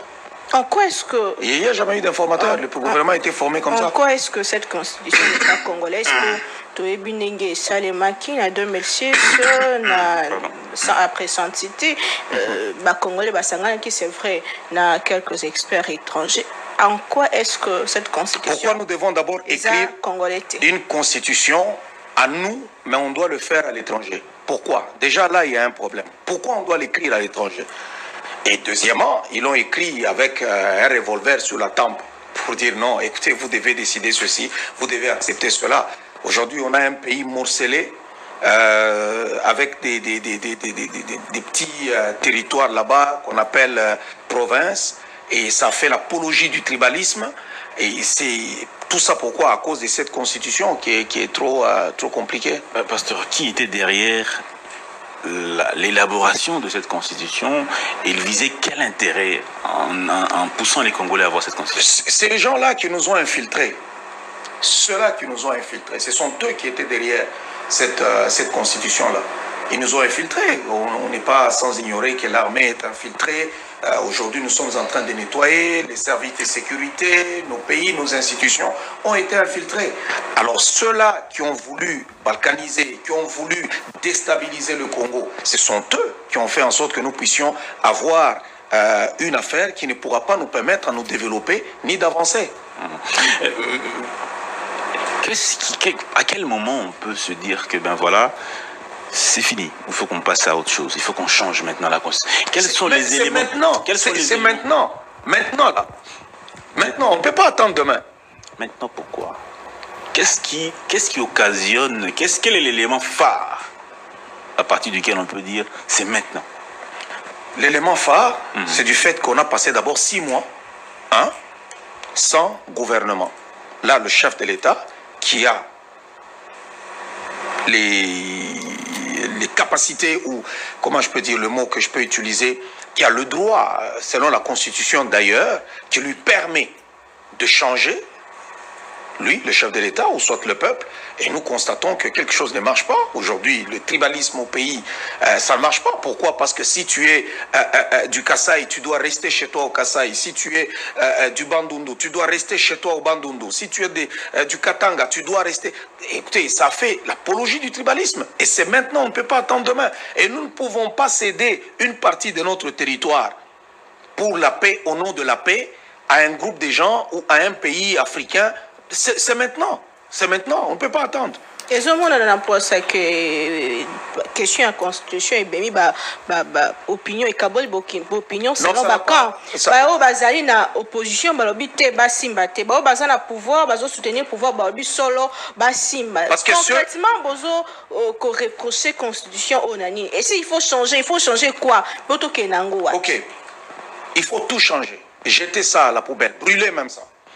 Mais les opposants, eux, c'est parce que c'est question du positionnement. Ils veulent que Tshisekedi quitte, qu'eux puissent entrer. On comprend leur langage, on sait l'opposition en Afrique, ils pensent qu'il faut dire non à tout. Et pourtant, le pays est en train, il est menacé, notre pays. Là, nous avons des gens qui sont, on a vu des gens qui ont des passeports étrangers, qui se promènent, qui sont des étrangers, venir se présenter candidats à la présidentielle dans notre pays. Donc vous voulez qu'on nous prenne notre pays, c'est ce que vous voulez qu'on attende quand? C'est maintenant le moment de changer cette constitution-là. Et qu'on ne pète pas des intentions au président Tshisekedi, puisqu'il n'a pas dit que lui, il veut s'éterniser au pouvoir pour toujours. Non, on veut le changer. Si c'est lui qui doit marcher devant le peuple congolais pour dire, OK, nous allons doter de notre pays d'une bonne constitution, on va écrire des bonnes choses afin que nos enfants puissent avoir un pays correct, stable et qui va aussi garantir l'intégrité territoriale de notre nation. Et on doit inclure aussi dans notre constitution de père et de mère pour accéder à la magistrature suprême. Donc il y a urgence. Mais ça sera quoi? Ça changera quel apport quand on mettra cette incise-là de père et de mère? L'avantage sera à quel niveau? Oui, l'avantage sera que... Un président qui soit de père et de mère? Oui, un président qui sera de père et de mère comme aujourd'hui. On peut dormir la tête tranquille pour dire qu'on ne va pas nous infiltrer. Il ne va pas faire les choses sciemment pour laisser partir le pays ou prendre une partie de notre territoire donné gratuit comme ça à nos ennemis. Non. Mais c'est si important que ça parce il y a des grandes nations qui ont eu des chefs d'État, des parents qui n'étaient pas originaires de ce pays-là. Mais ils ont des lois comme aux États-Unis. Barack Obama, par exemple, son papa mais vous donnez l'exemple de Barack Obama. Mais il y a des même lois. Sarkozy, son père n'est pas mais français. il y a des règles. C'est écrit noir sur blanc dans leur constitution. Si tu n'es pas né sur le sol américain, tu ne vas jamais te représenter comme candidat à la présidentielle. C'est écrit noir sur blanc. Pourquoi eux, ils respectent chez nous, on ne peut pas respecter? Et les États-Unis n'est pas le Congo démocratique. Eux, c'est un pays d'immigration. Nous ne sommes pas un pays d'immigration. Non. On n'a pas les mêmes choses. Ce n'est pas les mêmes affaires. C'est un pays d'immigration. C'est un pays de tout le monde. Il y a des Irlandais, il y a des Allemands, il y a des ceci, il y a des cela, des First Nations, il y a des Spanish, et ainsi de suite. Mais nous, non. Ce n'est pas le cas. Aujourd'hui, nous voyons ce qui est arrivé à notre pays. C'est triste ce qui se passe pour notre pays, c'est triste. Et moi, si je trouve qu'il y a un Congolais qui s'oppose au changement de cette constitution, je m'étonne, je me dis, mais est-ce qu'il vit sur quelle planète? Qu'est-ce qui peut prévaloir? C'est la compétence, la volonté de changer un pays, ou ce sont les origines? Parce qu'il y a des Congolais, peut-être, qui ont des compétences, parce qu'ils ont d'un parent. Parmi les 120 millions ou les 150 millions, on peut manquer un seul Congolais, même un seul, qui soit compétent. Il faut aller me chercher un blanc grec pour venir gouverner mon pays. Vous pensez vraiment qu'on manque un seul Congolais? Donc, là où vous m'écoutez, vous, Dan, vous n'êtes pas capable de diriger ce pays. Il faut aller chercher un Grec, il faut aller chercher un Zambien ou bien un Irlandais pour qu'il vienne diriger. Donc elle, Madame Naomi, n'est pas capable de diriger ce pays. Non, le Congo est à nous. C'est à nous, c'est notre pays. C'est à nous. Mais est-ce que vous pensez que le problème du Congo est ali ba texte des ozanga biso to ezande ba acteurs et ba mettre en place ça et la ba texte? Vous voulez associer le social du peuple avec la Constitution. Pourquoi? Ça n'a rien à voir. Aujourd'hui, nous savons que le social ne va mal. Ça on le sait. Ça va mal. Mais le gouvernement se bat. Mais de l'autre côté, nous avons besoin que notre pays puisse marcher et puis qu'on puisse garantir qu'on ait des textes qui peuvent aussi nous protéger. Si aujourd'hui, nous sommes là-bas vers l'Est où il y a la guerre, quelqu'un peut se lever et dire aussi, non, dans la Constitution, il est écrit que je peux aussi prendre un bout de territoire et ça va aussi devenir un pays au nom de la paix. Et on va faire quoi? On va voter même, on nous convoque là-bas aux Nations Unies, on va faire quoi? Parce que c'est écrit dans nos textes. C'est écrit. Ce que Zaki Bongo, pour Nanini IDPS, en 2016, qui changement en constitution, Zaki initié un ancien président de la République. Oui, l'UDPS avait refusé. Pourquoi? Oui, mais parce qu'il ne voulait pas participer à une affaire comme ça. L'UDPS a refusé. Ça a été écrit sans l'UDPS. Je ne parle pas. Dans le 2006, dans le 2016, Tango Ndeko Kabila, Joseph Alingaki Asimba Constitution, le président Tshisekedi à cette époque-là, opposant à l'Obaki, ce qui Kabila Asimbi Constitution à cause de la Likolo Nabiso Nyonso. Mais qu'est-ce qui a changé aujourd'hui? L'UDPS au pouvoir soutient le changement de la Constitution. Premièrement, le contexte n'est pas pareil. Deuxièmement, Kabila voulait toucher seulement au nombre de mandats. Nous ne pouvons pas, c'est notre pays, nous ne pouvons pas laisser à un tyran de demeurer président éternellement. Et qui dit que l'UDPS, le président Tshisekedi Bazana il aussi l'article 220. Oui, même s'il veut toucher l'article 220, Tshisekedi n'est pas Kabila. Mais Tshisekedi n'est pas Kabila, ils ne sont pas pareils. Aujourd'hui, nous pouvons parler librement. On n'a pas tué des Congolais. Kabila a tué les Congolais. L'infiltration, c'est avec Kabila. Cette infiltration dont nous sommes victimes, c'est avec Kabila. Dans un état sérieux, il serait aux arrêts. Il a détruit notre nation. On n'avait pas d'armée. Les services de sécurité, les ceci, on n'en avait rien. Aujourd'hui, on est en train de tout refaire. Tout refaire à cause de ce Kabila-là. Yaboué, Papa Tshisekedi, le président, il s'est à la Libéla. Non, c'est pas ce que je dis. Mais pour moi, c'est le meilleur président depuis l'indépendance. Mais du moins, il y a des règles. Il y a des gens qui vont penser sur la Constitution. Il a parlé de... C'est comment encore? Des ateliers ou comment il a appelé ça? Commission. Des commissions qu'on va organiser. Et il y a des Congolais qui vont réfléchir. Pourquoi on va seulement dire que non, il va rester libéré là et ainsi de suite? Non. Autour de nous, il a pris Kagame il a fait une prise de catch. Donc Kagame ne sait plus sortir. Bon, maintenant, Kagame a déjà changé la constitution. Lui, il est là-bas pour je ne sais pas jusqu'à quand.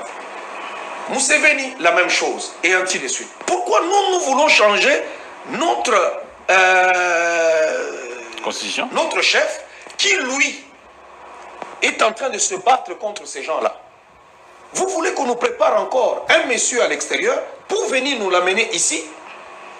Et demain, nous avons une population qui n'est pas, la majeure partie ne sont pas allés à l'école, ils n'ont pas assez beaucoup d'argent, ainsi de suite, ils vont l'acclamer, et puis après, on va se retrouver. En d'autres termes, il doit rester à la tête du pays pour achever ce travail-là. Oui, il doit achever ce travail. Jusqu'à quand? Que ça prenne 30 ans, 20 ans. Ça ne prendra pas 30 ans. Peu importe le temps. Non. Peu importe, ça peut prendre combien de temps? Dan, tu es un citoyen congolais comme moi. Je pense que quand vous faites votre mission, il faut le faire de façon à soutenir la Constitution, le changement, plutôt qu'à vous faire des opposants.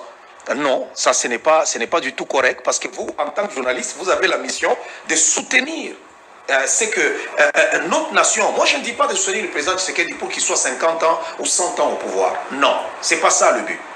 Moi, mon but à moi, tout comme il peut nous surprendre pour dire, écoutez, changer la constitution, moi je ne vais pas me représenter. On a des Congolais valeureux qui peuvent aussi conduire la nation. Ils sont là, il y en a beaucoup. Mais du moins, pour l'instant, nous devons changer la constitution. Mais est-ce qu'on l'a dit, réaction Église catholique, et réaction il y a 5 ans, et ils kota isaki na contexte où tous allez na yango et que vous allez prudenter à aucun sens il y a possible la constitution. Et est-ce que c'est à eux de dire quand est-ce qu'il faut qu'on change la constitution pour dire que ce n'est pas prudent? Si ce n'est pas prudent, c'est quoi? Eux, ils se battent tout simplement parce qu'ils ont peur qu'on va écrire dans notre constitution que le mariage, c'est entre un homme et une femme. Toutes les histoires contre nature, on ne le voudra pas chez nous parce que ça va être écrit noir sur blanc dans notre constitution. Mais tandis que eux, on ne sait même pas si on doit les appeler église, ils ont déjà renversé le fondement de la famille. Eux, ils se battent pour autre chose. Ils se battent pour que les mauvaises choses continuent toujours à se perpétrer. C'est ça leur but. Ils ne se battent pas pour autre chose. Ça, c'est ça, premièrement. Deuxièmement, c'est la tête de Tshisekedi. Les premiers opposants à Tshisekedi, c'est qui? C'est Cholé et Ambongo. Ce sont eux les premiers opposants. Alors, il demande, l'abbé Cholé appelle à une mobilisation générale pour décourager ce projet qu'il qualifie de dangereux pour le pays. Est-ce que vous êtes tous des pasteurs, des hommes d'église, mais vous ne parlez pas le même langage? Et devant les enfants de Dieu, on doit écouter qui? Nous, on est des hommes d'église, mais eux, ils ne sont pas des hommes d'église. Est-ce qu'une église peut soutenir l'homosexualité? Vous parlez de l'église mère, vous parlez de l'église catholique? Non. C'est l'église Bah, catholique. Non, jamais. Jamais, je suis désolé. Je suis désolé. Il y a eu des missionnaires catholiques, il y en a d'autres qui ont eu des missionnaires protestants. Le catholicisme n'est pas partout. Hein. S'ils sont ici en Afrique, tout ça, ok, ils ont géré même les États. Oui, c'est ici, mais c'est pas partout dans le monde. Il y a des endroits, c'est les orthodoxes. Oui, on connaît.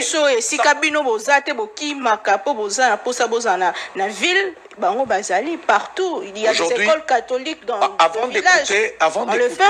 Aujourd'hui, dans notre pays, avant d'écouter la vie de la Senko ou de Cholé ou d'Ambongo, il faut d'abord écouter l'avis du président des églises de réveil, parce que nous sommes la première force aujourd'hui religieuse. La première. Les catholiques sont derrière nous, vraiment derrière. Plus nombreux que les... plus nombreux que les catholiques, de très loin. Aujourd'hui, on va voir cette mobilisation, on va voir. Qu'ils fassent la mobilisation, nous aussi on va faire la mobilisation. Je ne sais pas si le président des églises de réveil soutienne le changement de la constitution. S'ils soutiennent, alors nous aussi on va mobiliser. Quelle est la pensée? On va voir. C'est quoi la pensée des dieux sur cette question de changement de la constitution? Ça peut être quoi la pensée des dieux? Ça concerne l'homme, ça ne concerne pas Dieu. Le pouvoir divin n'est pas là pour faire ce qui est au pouvoir de l'homme. Non. Mais l'Église... Ce qui est à Dieu, à César, ce qui est à César. Mais l'Église a son mot à dire. Oui, parce que je suis congolais. Même lui, l'abbé Cholé, il est congolais. Il peut parler comme citoyen congolais. On ne peut pas lui interdire de parler. Il est congolais. Monsieur Ambongo est congolais. Tant que nous sommes congolais, nous pouvons parler. Mais si on veut demander à l'Église de réagir, mais je pense qu'ils sont trop loin derrière nous. Non, trop loin. Il n'y a pas que l'Église, il y a aujourd'hui une opposition et ça, d'accord. Mais quelle opposition? Écoutez, l'opposition ne se fait pas sur les réseaux sociaux. Ce n'est pas avec des tweets qu'on devient opposant. Je peux aussi dans ma chambre prendre juste une caméra et je commence à parler. Le gouvernement, vous allez voir, on va marcher et ainsi de suite. Mais écoutez, mais en réalité, sur le terrain, c'est autre chose. Hein. Ça va déstabiliser le pays. Ça, c'est qu'est-ce qui va déstabiliser le pays? L'abbé Chollet, cette initiative. Le même abbé Chollet avait dit des choses très graves avant les élections. C'est le même. Il a parlé, comment ça allait mettre le feu, le ceci. On a fait les élections et le soleil se lève toujours à l'est et se couche à l'ouest. On va changer cette constitution, le soleil se lèvera à l'est et se couchera encore à l'ouest. Aucune incidence négative comme tout le monde. L'UDPS n'a pas été d'accord. Il a boycotté la constitution. Ils ont même boycotté les élections. Le Congo a continué à être Congo. Si quelqu'un refuse de faire partie de la campagne qui sera là, les ateliers ou la commission qui sera organisée, on appelle tout le monde. C'est lui qui refuse. Ah, mais il va subir, il verra le pays avancer. C'est tout, parce que c'est une conscience qui concerne tous les Congolais. Ça ne concerne pas seulement l'UDPS. Non, si l'Église catholique autrefois a été beaucoup plus forte sur le terrain, c'est à cause de l'UDPS, qu'on ne se trompe pas. Mais cette constitution aussi, pour certains constitutionnalistes, ne prévoit aucun mécanisme de son changement. D'où le mécanisme de changement. Donc cette constitution est devenue vraiment la Bible. Vraiment la Bible, ça c'est la parole de Dieu où on n'ajoute pas et on ne retranche pas. Il n'y a que la parole de Dieu qui a cette autorité-là, pas ce qui a été fait par des hommes. Ce sont des hommes qui ont écrit cette constitution et c'est nous-mêmes les hommes qui disons « elle ne nous convient pas, nous la changeons ». Quel mécanisme nous devons attendre? La disposition de la constitution est sengi et donc vous trouvez normal, les Congolais trouvent ça normal, vous êtes dans votre propre pays, on écrit une constitution par des étrangers. Vous avez été infiltré de partout. Oui, mais les Congolais étaient là avec un revolver sur la tempe. Alors, on a écrit cette constitution et puis après on vous dit, vous ne pouvez jamais la changer. Dans quel pays du monde? Toutes les constitutions du monde sont toujours sujets à être abandonnées. Révision, oui, et ça est prévu dans Mibeko, mais changement, Kolongola. D'abord, celui qui a promulgué même la constitution, c'est un rebelle. Kabila, c'est un rebelle. Rebelle? Oui, mais il était un rebelle, il n'était même pas encore élu. Lorsque la constitution a été promulguée, c'était un rebelle. Il a pris le pouvoir au nom de quoi? Ils sont venus en bord de caoutchouc. Et puis tout d'un coup, ils nous viennent là avec une constitution qu'ils vont promulguer. Et nous devons rester là-bas comme leurs esclaves pour dire, ok, nous acceptons ça, nous allons continuer. Non, nous voulons notre constitution où ça sera écrit noir sur blanc. D'abord, aujourd'hui, est-ce que vous savez qu'il y a des gens qui viennent au Congo? Moi, mes enfants peuvent venir au Congo, ils prennent un visa. Mais les étrangers sont ici au pays comme Congolais. Ils n'ont pas de visa. Vous trouvez ça normal? On a besoin d'une constitution, c'est écrit noir sur blanc, que de père et de mère, et qu'un Congolais reste Congolais jusqu'à sa mort. Il est Congolais. Un point. C'est notre terre, c'est notre Congo. Il faut être fier de notre Congo. Je m'en fous de ce que Biden va dire, de ce que Macron va dire, ou de ce que les autres diront. Non, c'est le Congolais. Mais la pression internationale, on se souvient avant les élections de 2016, de 2018 plutôt, la pression internationale qui est exercée sous les régimes de l'époque était tellement forte.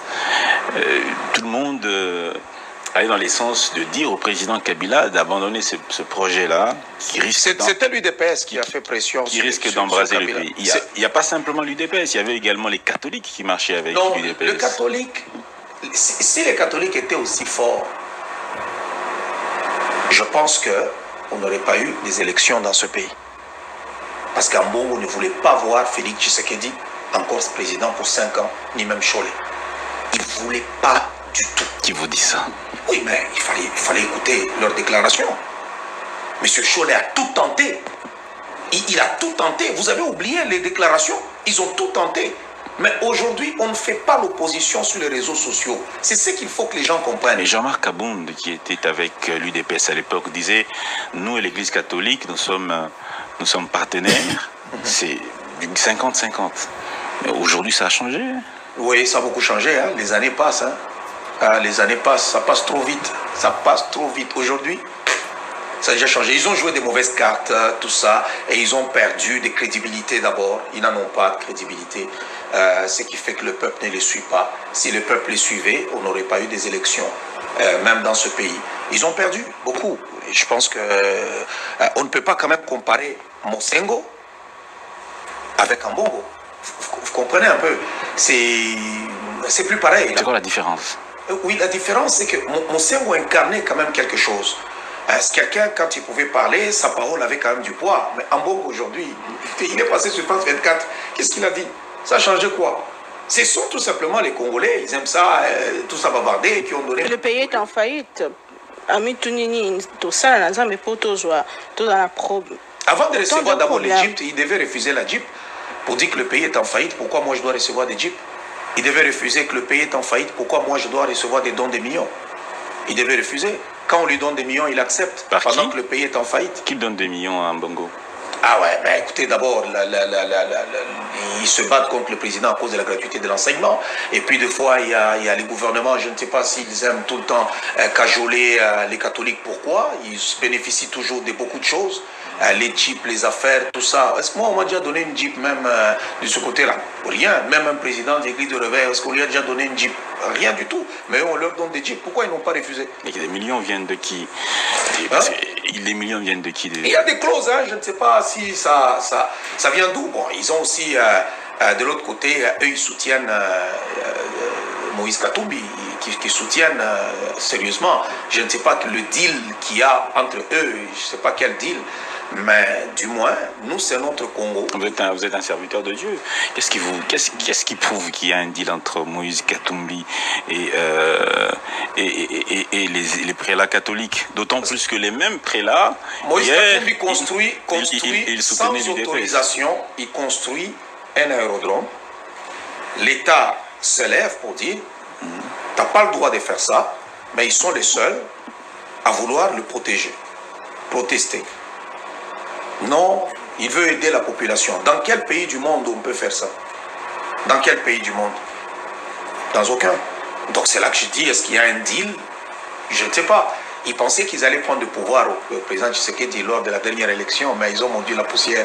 C'est difficile à digérer. Mais c'est notre Congo à tous qu'ils viennent. Même s'ils sont opposants, ils peuvent aussi s'opposer. Ils peuvent aussi être contre. Mais cela ne veut pas dire qu'on va brûler notre pays pour dire non, c'est dangereux, c'est ceci. Non, non, c'est notre Congo à nous tous. C'est pas dangereux. On va changer la constitution. On va jeter ce qu'il y a là-bas, on va jeter à la poubelle et on va faire notre propre constitution. Je suis pas constitutionnaliste, c'est pourquoi je n'entre pas dans certaines des articles. Qu'est-ce qui peut faire reculer tous les partisans du changement? Qu'est-ce qui peut vous faire reculer? Rien. Les dés sont jetés et je pense qu'il n'y a plus rien à faire. On va aller jusqu'au sacrifice suprême. Pourquoi sacrifice suprême? Il n'y aura pas mort d'homme. Et il n'y aura pas mort d'homme, c'est notre pays. Je pense que tous les Congolais veulent que cette constitution soit changée. Tous les Congolais? Tous les Congolais. Au salaire sondage, non, mais la majeure partie, quand on dit tous les Congolais, mais écoutez, en démocratie, c'est quoi? C'est la majorité. La majorité veut que la Constitution... Allez expliquer à tout ce peuple-là que notre pays, on a déjà écrit dans ce petit bouquin-là, qu'on peut le donner aussi aux étrangers au nom de la paix. Allez leur expliquer ça. Et vous leur dites non, on ne veut pas le changer, on veut le garder comme ça. Non, ça ne marche pas. Martin Fayulu Ndeko, il y a opposition aussi a lancé mobilisation contre les changement de la Constitution à lobby peuple congolais na tango azana posa il y a intégrité territoriale, il y a éradication et misère, il y a sécurité, il y a respect, il y a droits humains, il y a institutions légitimes issues des élections crédibles, il y a Kolia Pekozala Nakimia. Est-ce que pour Nangonde Seigneur Kosimba Constitution? Est-ce que vous trouvez vous-même ce discours-là sérieux lorsque vous lisez? Wenn du aktuell Single bist und das vielleicht auch schon seit mehreren Jahren, dann darfst du nicht hoffen, dass sich das Constitution. Est-ce que vous trouvez vous-même ce discours-là sérieux lorsque vous lisez là? Ça veut dire que je veux manger en laissant mon pays partir. qu'est-ce que la Constitution et les mangeurs viennent faire là? Puisque le Congo a d'autres priorités, c'est non. Oui, mais est-ce que le président a dit qu'on le change demain? Il a dit l'année prochaine, en 2024, il dit l'année prochaine, en 2025, il va organiser, on va mettre des commissions. Donc il y aura des études, mais en même temps, on a un gouvernement qui travaille. Le gouvernement vient à peine de commencer. Ils n'ont même pas une année. Ils viennent à peine de commencer. S'ils veulent nous parler, même par exemple, du régime Tshisekedi, on vient d'aller aux élections. Le régime a présenté son budget. Et plutôt pas le budget, son programme. Son programme. Non, pas le programme, ses réalisations. C'est sur base de ça qu'il a été élu. Vous m'aviez donné 5 ans.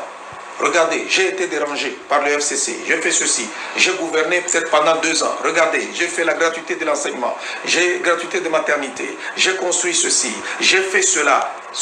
73%, pour ne pas dire 73% des Congolais ont voté pour Félix Tshisekedi. On peut avoir une opposition, c'est bien, c'est constructif, mais est-ce qu'il faut toujours dire non à tout? On dit non, le peuple congolais a besoin de manger, il a besoin de ceci, il a besoin de cela, et ainsi de suite. Oui, on a besoin de manger tous les jours. Même si aujourd'hui on nous donnait à manger, demain on aura encore plus de besoin de touristes, on aura besoin des hôpitaux. Augustin Kabouya disait que le chef ne sait pas bien travailler à cause de cette constitution. Il a en principe 5 ans dans la constitution, mais dans le travail c'est 3 ans. Donc il ne sait pas répondre à tous les besoins de la population comme il se doit. Est-ce que vous partagez cet avis-là? Il a 5 ans sous le papier, oui. Et en réalité il a 3 ans. Oui, en réalité il a 3 ans, c'est déjà, c'est pas bon ça. Mais me dire que c'est avec ça qu'on ne sait pas répondre à tous les besoins, non. Non. Moi je dirais qu'on peut faire des grandes choses, même dans une année, dans 2 ans. Pour moi, on change cette constitution. Vous voyez, c'est que j'avance. Pour garder notre pays, l'intégrité territoriale, un Congolais de père et de mère, mettre en place que le mariage c'est entre un homme et une femme, verrouiller certaines affaires pour que certaines valeurs occidentales ne viennent pas chez nous. Dans cette constitution, il n'est pas clair sur la question du mariage? Parce qu'il y a un vide. Il y a un vide. Et c'est pour cela qu'il y en a qui ne veulent pas qu'on puisse renforcer. Ils profitent avec ce vide-là. Ce n'est pas criminalisé. L'homosexualité n'est pas criminalisée. Il faut criminaliser l'homosexualité. Mais on dit la personne de son choix des sexes opposés. Oui. Qu'est-ce qui n'est pas clair? Mais écoutez, ce n'est pas criminalisé. Donc ce qui n'est pas criminalisé, donc il y a un vide. Alors on peut l'inscrire dans le code pénal, pas forcément dans le code pénal. Même dans la Constitution, on doit mettre d'abord le mariage, c'est entre un homme et une femme. Parce qu'ils ont changé en Occident. Ils écrivent le mariage, c'est entre un homme, mais plutôt c'est entre 2 adultes consentants. Vous comprenez? Quand on dit 2 adultes, c'est fini. Ça peut être un homme et un homme, une femme et une femme. Mais tandis que nous devons écrire noir sur blanc. Il faut que les choses soient vraiment bien verrouillées. Et puis les codes pénals, les autres histoires vont venir maintenant après. Mais dans notre constitution, on doit mettre vraiment là-dedans. Le professeur Essambo dit qu'il est parmi les personnes qui ont assisté à l'élaboration de cette constitution. De son commencement jusqu'à la promulgation, il dit que cette constitution, elle est bonne. Il est un constitutionnaliste. Il a été dans les travaux jusqu'à la publication. Qu'est-ce que vous répondez à ce constitutionnaliste-là? Il est de mauvaise foi. Il est de mauvaise foi.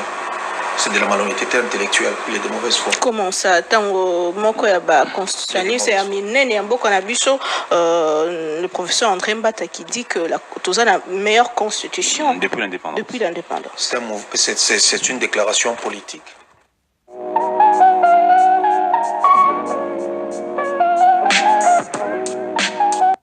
Le professeur André Mbata qui dit que toza la meilleure constitution depuis l'indépendance. Depuis l'indépendance.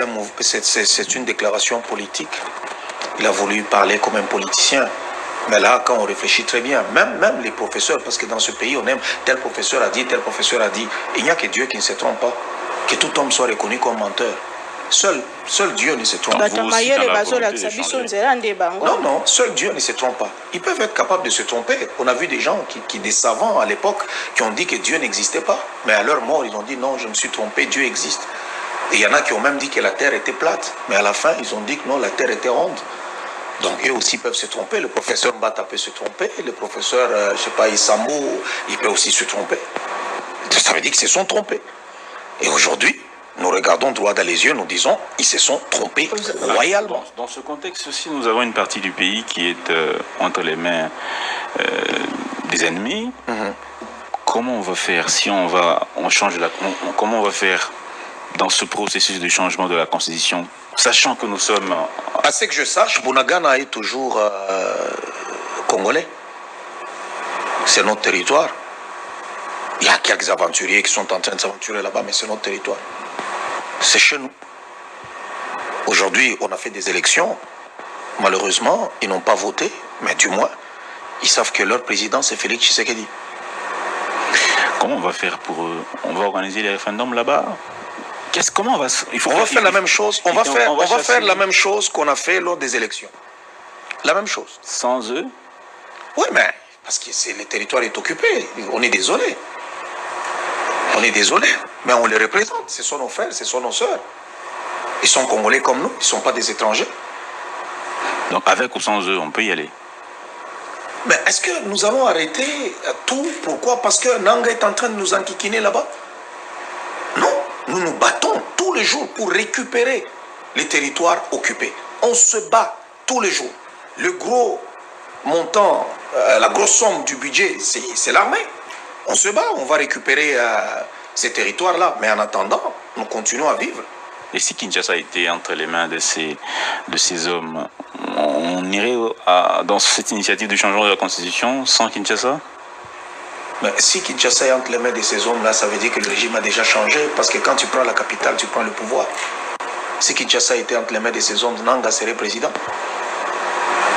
Mais Kinshasa est entre les mains de Tshisekedi. Donc on peut y aller. Je pense que le territoire qui est occupé... Même si le 3... le 2 quarts... C'est même pas le 2 quarts. Ce n'est même pas le 1 quart. Non. Ni 3 quarts, ni 2 quarts, ni 1 quart. 0, tout ça. Quelques localités que vous minimisez. On ne minimise pas, c'est notre territoire. Voilà pourquoi nous voulons enlever cet article qui dit qu'on peut céder une partie de notre territoire. Nous voulons l'enlever parce que nous estimons que c'est injuste. On ne peut pas faire ça. C'est pour montrer tous les sérieux possibles. Nous voulons enlever cet article. C'est ce qui nous pousse à changer cette disposition-là. On nous bouscule tous les jours. On veut amener des gens de l'Angleterre vers le Rwanda, qui est tout petit comme ça, qui ne peut même pas accueillir les gens. Ces gens-là, on va... Ich hatte 20 Jahre lang Neurodermitis. Ich habe pausenlos meine neuen Ausschläge im Spiegel betrachtet und mich natürlich auch gefragt, okay, was habe ich denn jetzt schon wieder Falsches gegessen? War es jetzt die Tomate oder war es das Glas Rotwein von gestern Abend? Jetzt bin ich Neurodermitis endlich vollständig losgeworden und am Ende ging es gar nicht um die Ernährung. Ich habe von vielen tout petit comme ça, qui ne peut même pas accueillir les gens. Ces gens-là, on va les emmener où? C'est au Congo. Parce que dans notre constitution, on dit qu'au nom de la paix, nous pouvons céder. On est en train de crier tous les jours ici, ce Minemboé, Minemboé, Minemboé. Alors nous devons avoir de l'avance. On doit changer toutes ces histoires-là pour que notre pays ne soit pas, notre territoire ne soit pas cédé à un groupe de personnes. Si tu veux vivre au Congo, vis comme tout autre Congolais. Ne viens pas nous dire aujourd'hui, non, moi je suis tel, moi je suis, je ne sais pas si c'est Mounia Moulengue, moi je suis ceci, ainsi de suite, je suis tout petit Congolais, je suis tout... Oui, il y a aussi des Indiens Congolais, il y a des Chinois Congolais. Si tu veux vivre au Congo, respecte les principes du Congo. Madame Judith Toulouka, depuis le mois de juin, elle est à la tête de la primature. C'est elle qui dirige. Comment trouvez-vous sa façon de faire actuellement? Est-ce qu'elle est elle est dans la vision du chef de l'État? Bon, je pense que c'est un gouvernement qui est en panne sèche. En panne sèche? Ouais. Ça marche pas. Ça marche pas? Non. Rien ne marche? Je peux pas dire rien ne marche. Ça serait trop fort. Il y a des ministres qui se battent, mais du moins, les signaux ne sont pas bons. Solution, ça va changer. Oui, il faut changer. La Constitution va changer ce problème? Va mettre fin à ce problème? Ça n'a rien à voir avec la Constitution, ça. C'est parce que les gens font de l'amalgame. Ça n'a rien à voir. Ça, c'est une affaire de gouvernance, de diriger.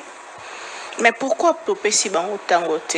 Parce que Baote Kokota, dans Bokondi, il n'y a pas 5 mois. Oui, mais on regarde toujours un gouvernement après 100 jours. Partout au monde, après 100 jours. Dans le contexte de la crise. Oui, mais pourquoi dans le conseil de crise, vous leur avez donné le pouvoir? Pourquoi? Parce qu'il faut utiliser aussi des grands moyens, mettre les gens qu'il faut dans un temps de crise. Il y a des gens aussi qui peuvent être bons lorsque tout va bien. Il y en a aussi qui peuvent être bons, mais être mauvais lorsque vous êtes en temps de crise. Mais lorsque tout va bien, ils peuvent aussi mieux le faire. Il y a quand même baisse de prix de carburant à la pompe. Et vous voulez qu'on acclame le gouvernement? Pourquoi? Parce qu'ils ont baissé le carburant. C'est ça leur travail. Ils doivent faire en sorte que les gens aient une bonne qualité de vie. On ne doit pas les acclamer pour ça. Les acclamer pourquoi? Parce qu'on a mangé l'impiodi ou bien on a fait ceci. Non. C'est ce qui devait être fait. C'est ce qui devait être fait. Donc cette population, c'est comme quelqu'un, tu me payes, je travaille, tu me payes mon argent et tu veux que je t'acclame. Mais non. Je t'ai rendu un service et tu m'as payé. Un point entrée. Qu'est-ce qu'il faut faire? Il faut changer déjà? Oui, il faut les changer. Pour moi, je changerai tout le gouvernement. Tout le gouvernement? Oui, je changerai. Peut-être ceux qui ont fait un bon travail, si le chef le trouve, ok, il peut le garder. Mais du moins, je vais changer le gouvernement. Pas un remaniement, mais changer. Mais dans les Kambetali, gouvernance, dans les Kambetali, Mossalane et Osal Malamboka, tout ça comme on a l'impression que Baïke ou Bazali, qu'on soutenir le président Fati, Bazali a facilité à critiquer les collaborateurs. Non, gouvernement sali bien, non, ça mal. Finalement, c'est que Mossal et Osal m'a bien été sous Fati. Sous Fati, les gens sont libres de parler. Sous Kabila, on n'allait pas parler comme ça. Wusstest du, dass das durchschnittliche Sparguthaben eines deutschen Haushalts im Jahr 2024 bei 5.904... Sous Kabila, on n'allait pas parler comme ça. En quittant ici, on va te cueillir vraiment en bas. Mais sous Tshisekedi, les gens sont libres de s'exprimer. C'est ça la différence. C'est comme les détournements de fonds. Sous Tshisekedi, on sait qu'on a volé l'argent. On en parle, on dénonce. Sous Kabila, on ne pouvait pas en parler. On ne pouvait pas dénoncer. Non, c'est impossible. Où se trouve le problème? Mauvaise manière, il y a ma bé à cause la casting, topé vision des alliés qui balanate na réalité en boca. La vision, moi je ne dirais pas que Madame la Première ministre est piètre, non. Mais les contextes dans un pays corrompu comme le Congo, la corruption. La corruption dans ce pays, la corruption, c'est ça le problème. Alors, aujourd'hui, on a des amphithéâtres, l'aréna qu'on construit là-bas, mais on n'a pas de routes. On veut construire une aréna. Tout ça, on fait du surfacturation à gauche et à droite. Chaque personne veut toujours faire des constructions à gauche et à droite. Mais le grand défi, c'est de trouver des gens intègres pour le président. Alors que l'église est belle dans le cannabis, qu'est-ce qui se passe? L'homme congolais a été détruit à la source, à la base, sans rien avoir avec l'église. Non. Le pouvoir divin n'est pas là pour faire ce qui est au pouvoir de l'homme. On doit avoir des bonnes écoles. On doit avoir une bonne économie. Quand vous avez une bonne économie et les finances d'un pays sont correctes, même la maison, les parents ont l'autorité, ils peuvent bien éduquer leurs enfants.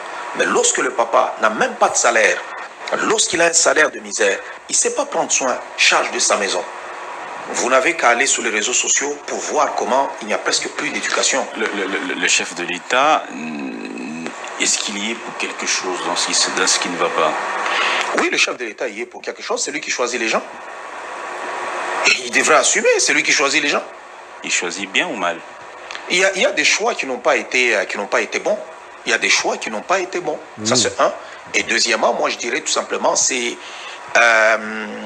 le président veut des institutions fortes, plutôt que des hommes forts. Or, il faut étudier aussi la sociologie d'un peuple, pour comprendre comment ça fonctionne. Aujourd'hui, au Congo, quand ça va mal, même si c'est le gouverneur, où il y a des choses qui ne sont pas du ressort du Premier ministre, c'est du ressort du maire ou du gouverneur, mais tout le monde, le chef de l'État. Le chef de l'État. Le chef de l'État. Alors, on a besoin d'un chef, parce que le président, des fois, il laisse, ah, ça c'est pour le gouverneur, il veut respecter tout ça, mais on n'est pas encore arrivé, nous, à ce niveau-là. On ne peut pas diriger le Congo comme la France, comme les États-Unis. Non, on n'est pas encore arrivé, nous, à ce niveau-là. Alors, on a besoin de quelqu'un qui tape le poing sur la table. Merci. Pour dire, écoutez, je veux que ça s'arrête. C'est fini, ça va s'arrêter. Donc, ce chef de l'État, pour le moment, il n'est pas trop rigoureux, c'est ça? Oui, moi, je trouve qu'il y a un manque de rigueur. Ouais. Il y a un manque de rigueur. Je pense que c'est pour cela que sous le nez du chef de l'État, il y a des gens qui volent. Vous l'avez constaté depuis quand? Depuis le début de son premier mandat ou... Bon, je pense, après, quand il y a eu mariage de l'union sacrée, après, c'est là que les gens ont été corrompus. Je pense que les mauvaises graines corrompent les bonnes mœurs. On a appris à tout le monde comment l'argent... Parce que l'argent, c'est bon, hein. C'est vraiment bonbon. C'est merveilleux. Oh, mais le pays se meurt. Quand vous regardez, on peut, dans une année, dans 2 ans, on peut faire des exploits. On peut le faire. Dans 2 ans simplement? Oui, oui, oui. Il y en a l'argent dans ce pays. Je me suis promené dans plus de 52 pays. 52 pays. Je n'ai pas vu un pays où l'argent circule comme au Congo. Même aux États-Unis? Non, non. Même aux États-Unis. L'argent au Congo? Non, mais écoutez. Il y a des gens qui jouent avec l'argent, mais c'est l'argent de l'État. C'est ça le comble. Ce ne sont pas des hommes d'affaires pour dire qu'ils font des affaires. Non, c'est l'argent de l'État. C'est ça le comble. Ce ne sont pas des hommes d'affaires pour dire qu'ils font des affaires. Non, c'est l'argent de l'État. Donc un détournement de fonds comme pas possible. Mais il faudrait quoi? Selon si vous deviez décider pour mettre fin à cette corruption, vous prendrez quelle décision? Les pendre. Les pendre. Vous voyez, on a mis dans la loi, si tu prends les Nanga, les autres, si vous prenez les armes, tout ça, on va vous condamner à peine capitale. Il fallait qu'on mette aussi les voleurs de la République. Il fallait qu'on mette ça dans notre... Ouais. Il fallait les pendre. Comment voulez-vous qu'un monsieur puisse détourner 100 millions de dollars à lui seul? Vous avez entendu ce que le président du Parlement a dit, je crois que c'était hier. Oui. De l'argent qui sont attitrés aux provinces, mais qui ne sont jamais arrivés aux provinces. Des milliards, de 450 000 milliards de francs congolais. Détournés comme ça. Et c'est en millions, c'est plus de 150 millions. Mais des individus qui vous prennent l'argent. Ils vous achètent des îles, ils construisent des quartiers, ils font des fêtes, pendant que les autres meurent de faim. Si c'est ton argent, tu as fait tes affaires, on s'en fout. Mais c'est l'argent de l'État. C'est notre argent à nous tous. On a des puits de Jacob, qui coûtent 300 millions pour un puits. 300 000 plutôt, 300 000 $. Pour un puits. Ça ne s'est jamais fait. Mais, malgré ça, tout le monde dit, on va salir une personne, quand on dit ça, ça salit les gens sans preuve. Mais l'argent s'est volatilisé. Mais il n'y a personne qui l'a volé. L'argent s'est volé tout seul. Bon, c'est quelque chose qu'on ne comprend pas. Quel est le rôle de l'Église dans la lutte contre l'impunité et la corruption dans Mboka na biso? L'Église n'a aucun rôle à jouer. L'Église est là pour prêcher la parole de Dieu, promouvoir le salut des âmes. C'est ça. Parce que vous voulez nous donner une mission qui n'est pas la nôtre. Ah bon? Nous, notre mission, c'est prêcher Jésus-Christ. Tout ce que vous voulez donner à l'église, aujourd'hui dans le pays, quand ça va mal, les églises là, les pasteurs, vous venez de me dire ici, non, vous prêchez trop aux gens, mais il y a toujours le vote. Ce n'est pas le rôle donné à l'église. Aujourd'hui dans le pays, quand ça va mal, les églises là, les pasteurs, vous venez de me dire ici, non, vous prêchez trop aux gens, mais il y a toujours le vote. Ce n'est pas le rôle. Quand ça va mal, les églises là, les pasteurs, vous venez de me dire ici, non, vous prêchez trop aux gens, mais il y a toujours le vote. Ce n'est pas le rôle